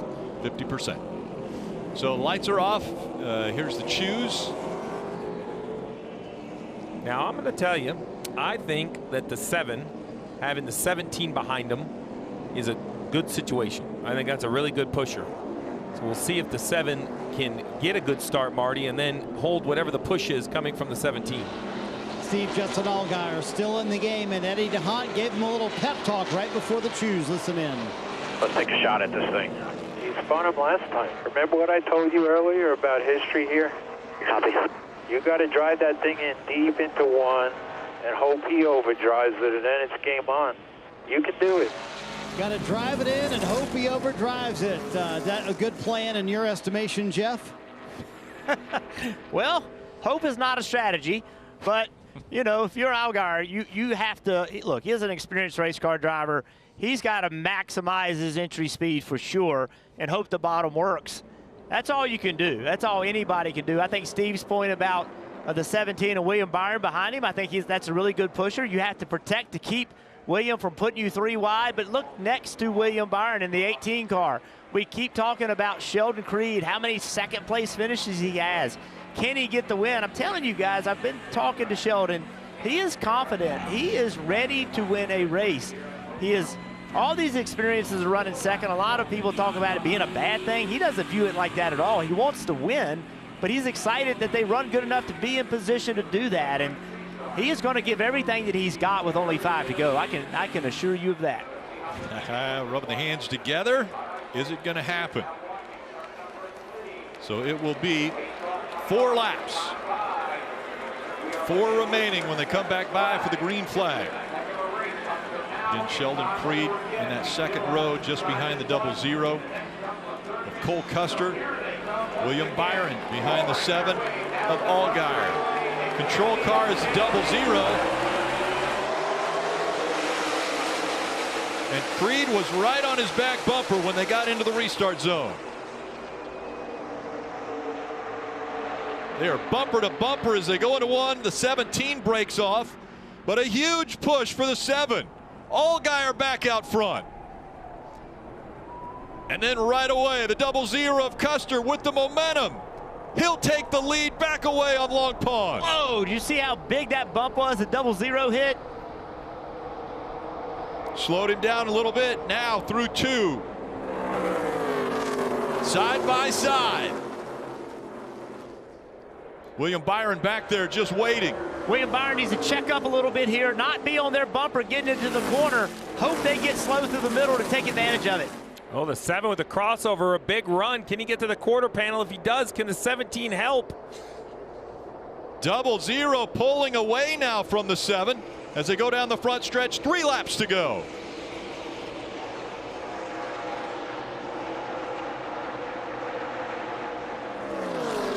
Two bow ties chasing a Ford. Can they work together? A little nose to tail, some pushing.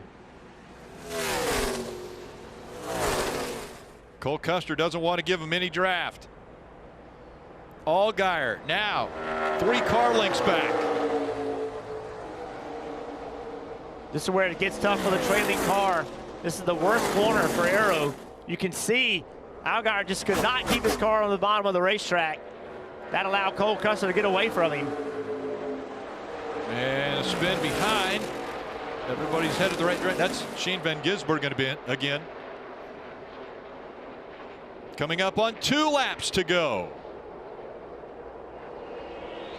Yeah, with the 00, I think it's purely mistakes. I think he has enough overall pace. If he just hits his mark, he can not only not lose momentum, but shut the air off to the 7. A good turn 1 for Allgaier. But a better turn 1 for Custer. Coming into turn 2. Now the fight for second. Allgaier has the 17 of William Byron all over his back bumper.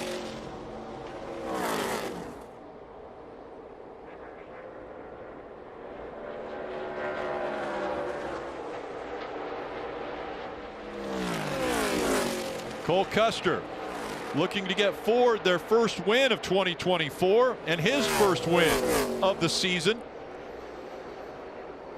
White flag is in the air. 1 lap to go. Presented by Credit One Bank. And with all the yellows, we believe the 7 has enough fuel, but just remember, he's very close. We'll see if he can get it back.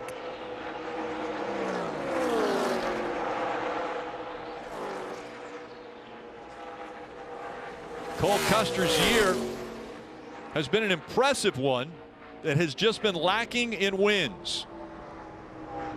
He leads the points in the Xfinity Series, but has not been able to lock himself into the playoffs because he hasn't been to victory lane yet.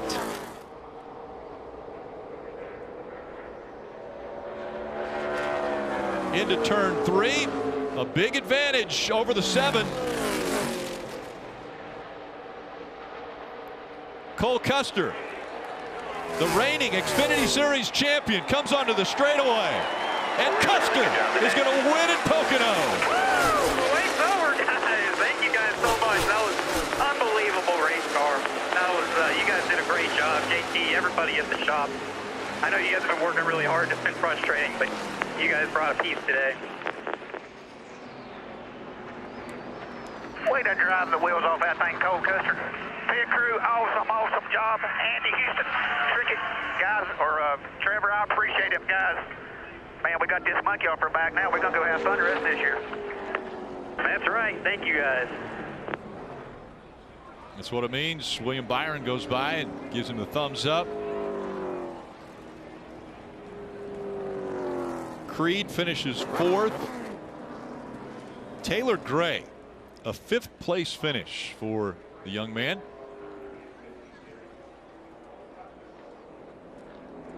Surprising that we're this far into the season. Race 19 and it's Ford's first win. know, Cole Custer, defending champion, you know, this win just gives this team confidence. They've been running well. They just hadn't found a way to win. Been consistent. Cole hasn't made many mistakes. The team's been solid. Wins are just, I don't know how to describe it. The way it just completely changes your outlook.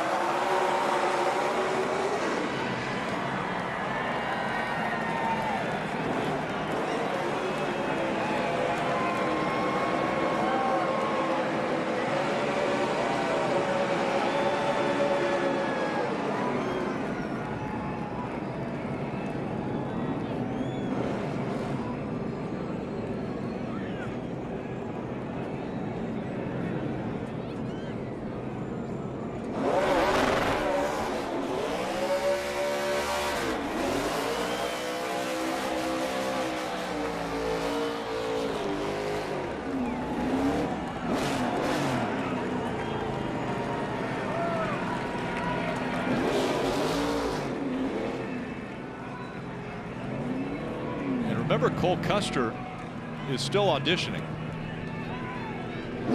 He wants to get back into the Cup Series. There are opportunities there, potentially even with this team, the new team that's happening, the Haas Factory team. There will be a Cup car there. Could it be Cole Custer that gets to take over that ride? Right now, he's going to enjoy this win with his team. And Cole Custer's now locked back into the playoffs.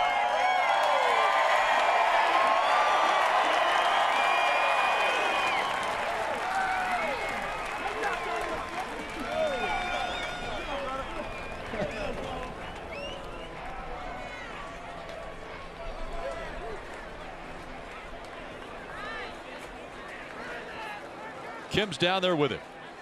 And the whole team celebrating with Cole Custer down here. Gets his first win of 2024. I know, a huge relief for you guys, but with 4 laps to go, a restart, you had Justin Allgaier and William Byron in your rear view. What were you thinking in those closing laps? Man, I mean, you just try and manage it the best you can, but it's just so luck of the draw on who gets the best push and everything. And man, we just had, that was some Doug Yates horsepower right there. I mean, we definitely had some on the straightaways today, and man, I just can't say enough about these guys. They've worked so hard this whole year and just haven't had that final result, and to finally get it is so awesome. I mean, I can't thank Gene Haas and everybody at Haas Automation. I mean, this is the second win here at Pocono for our team, so it's awesome. Everybody at Ford Performance, they've helped us a ton with the simulator and everything Ford does. So it's awesome to get a win in the Mustang Dark Horse, and we can really carry this momentum through the summer and into the playoffs. We heard crew chief Jonathan Toney tell you on the radio after the win, the monkey's off our back. We can have some fun now. How much stress was on you, and was there a little bit of doubt starting to creep in? Yeah, I've been telling people, I mean, I've never been so frustrated being the points leader. It was the weirdest feeling in the world, you know, we've been so good pretty much all year, just top 5, and just haven't been able to break through the year till now. So it's awesome to get it now, and I think we can really carry this. Congratulations. Thank you. Cole Custer is a winner for the second time at Pocono Raceway, and Marty, now he has a 51-point lead in the regular season standings over Justin Allgaier. And let's chat, Kim, with Justin Allgaier. Boy, you made the fuel stretch, you overcame the penalty, but I have a feeling you don't leave here happy with this one. Why? I just felt like, unfortunately, we had the best car all day, and at the end there, the old tires were just a difference maker. I mean, we did what we had to do with the penalty and being able to come to the field. We did all the right things. Obviously, William gave me a great push on that last restart, and just so hard to keep the right front on it on the long run like that. Really proud of everybody at Junior Motorsports, though. This Carolina Carports Camaro was really, really good all day. Definitely as fast as Xfinity Internet. Just really stinks to come out of here second. I've led so many laps here, and I feel like this is same result every time, just not able to go to victory lane. So congrats to Cole and the whole 00 team. Really proud of our team, proud of the effort. I mean, great pit stops on pit road. Eddie DeHaan did a great job calling the race today. Just came up a little bit short, and it's going to sting for a while. As you got the more cautions, were you thinking that's going to put another cycle on his tires? Maybe I'll have a shot to hold him off. That's what Jim kept telling me on the radio. He was pretty confident of it. I just knew, you know, when we were saving fuel there, I knew how much I had to burn the tires up to kind of let the car coast, and it's so hard when you're in those situations, you know. I just, looking back on it now, I wish I would have done a little bit different in the exit of 1 on that last restart, but again, really proud of the effort, proud of the team, proud of everybody at Dream Motorsports, Hendrick Engine Shop, all of our partners, obviously Jarrett, Brand Professional Agriculture, Helmets Mayonnaise, just everybody that's on this car throughout the course of the year. Just really frustrating to come out here second. They win a stage today. They get a playoff point, but it's a disappointing second place for Justin Allgaier today. His name's still in yellow, but he is second right now on the playoff standing. That's Justin Allgaier. But now add a name, Cole Custer, the 7th driver to win and lock themselves into the playoffs. Yeah, Ryan C. did a good job today, gained 34 points, but chasing Sammy Smith. Sammy Smith gained 33 points.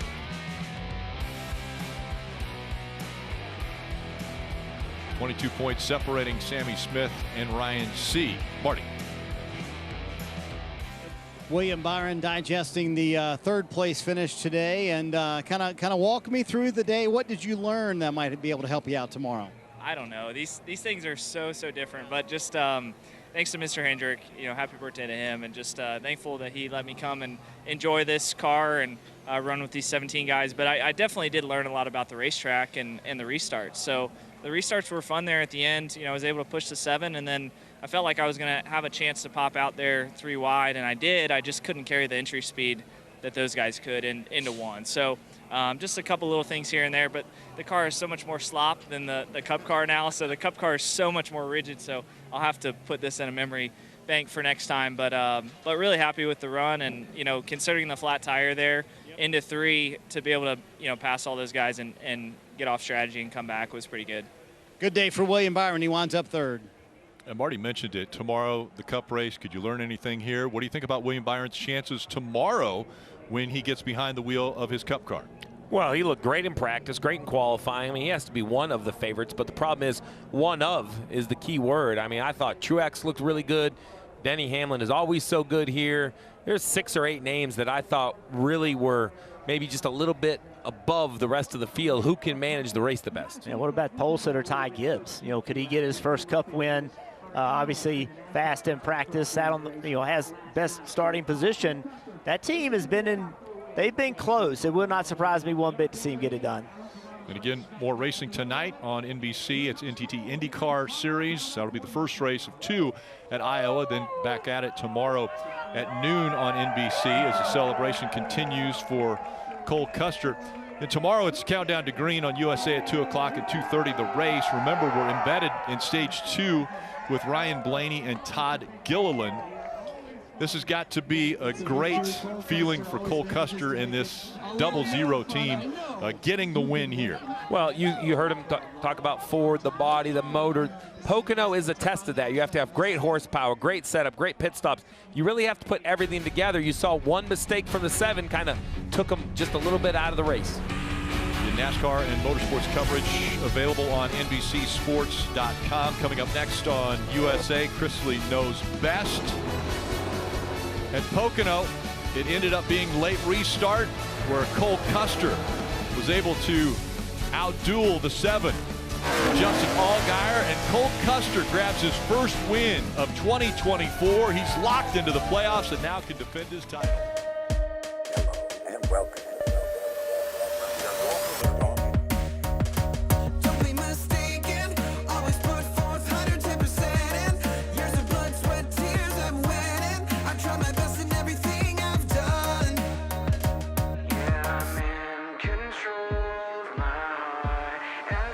So if you wanna go up to the top, you may only get one shot. And if there's no shot at the top, always give everything you've got. This copyrighted telecast may not be reproduced, retransmitted, or used in any form without the authorized written consent of NASCAR Broadcasting. NASCAR would like to thank all of our fans for your support, and we hope you enjoyed today's broadcast.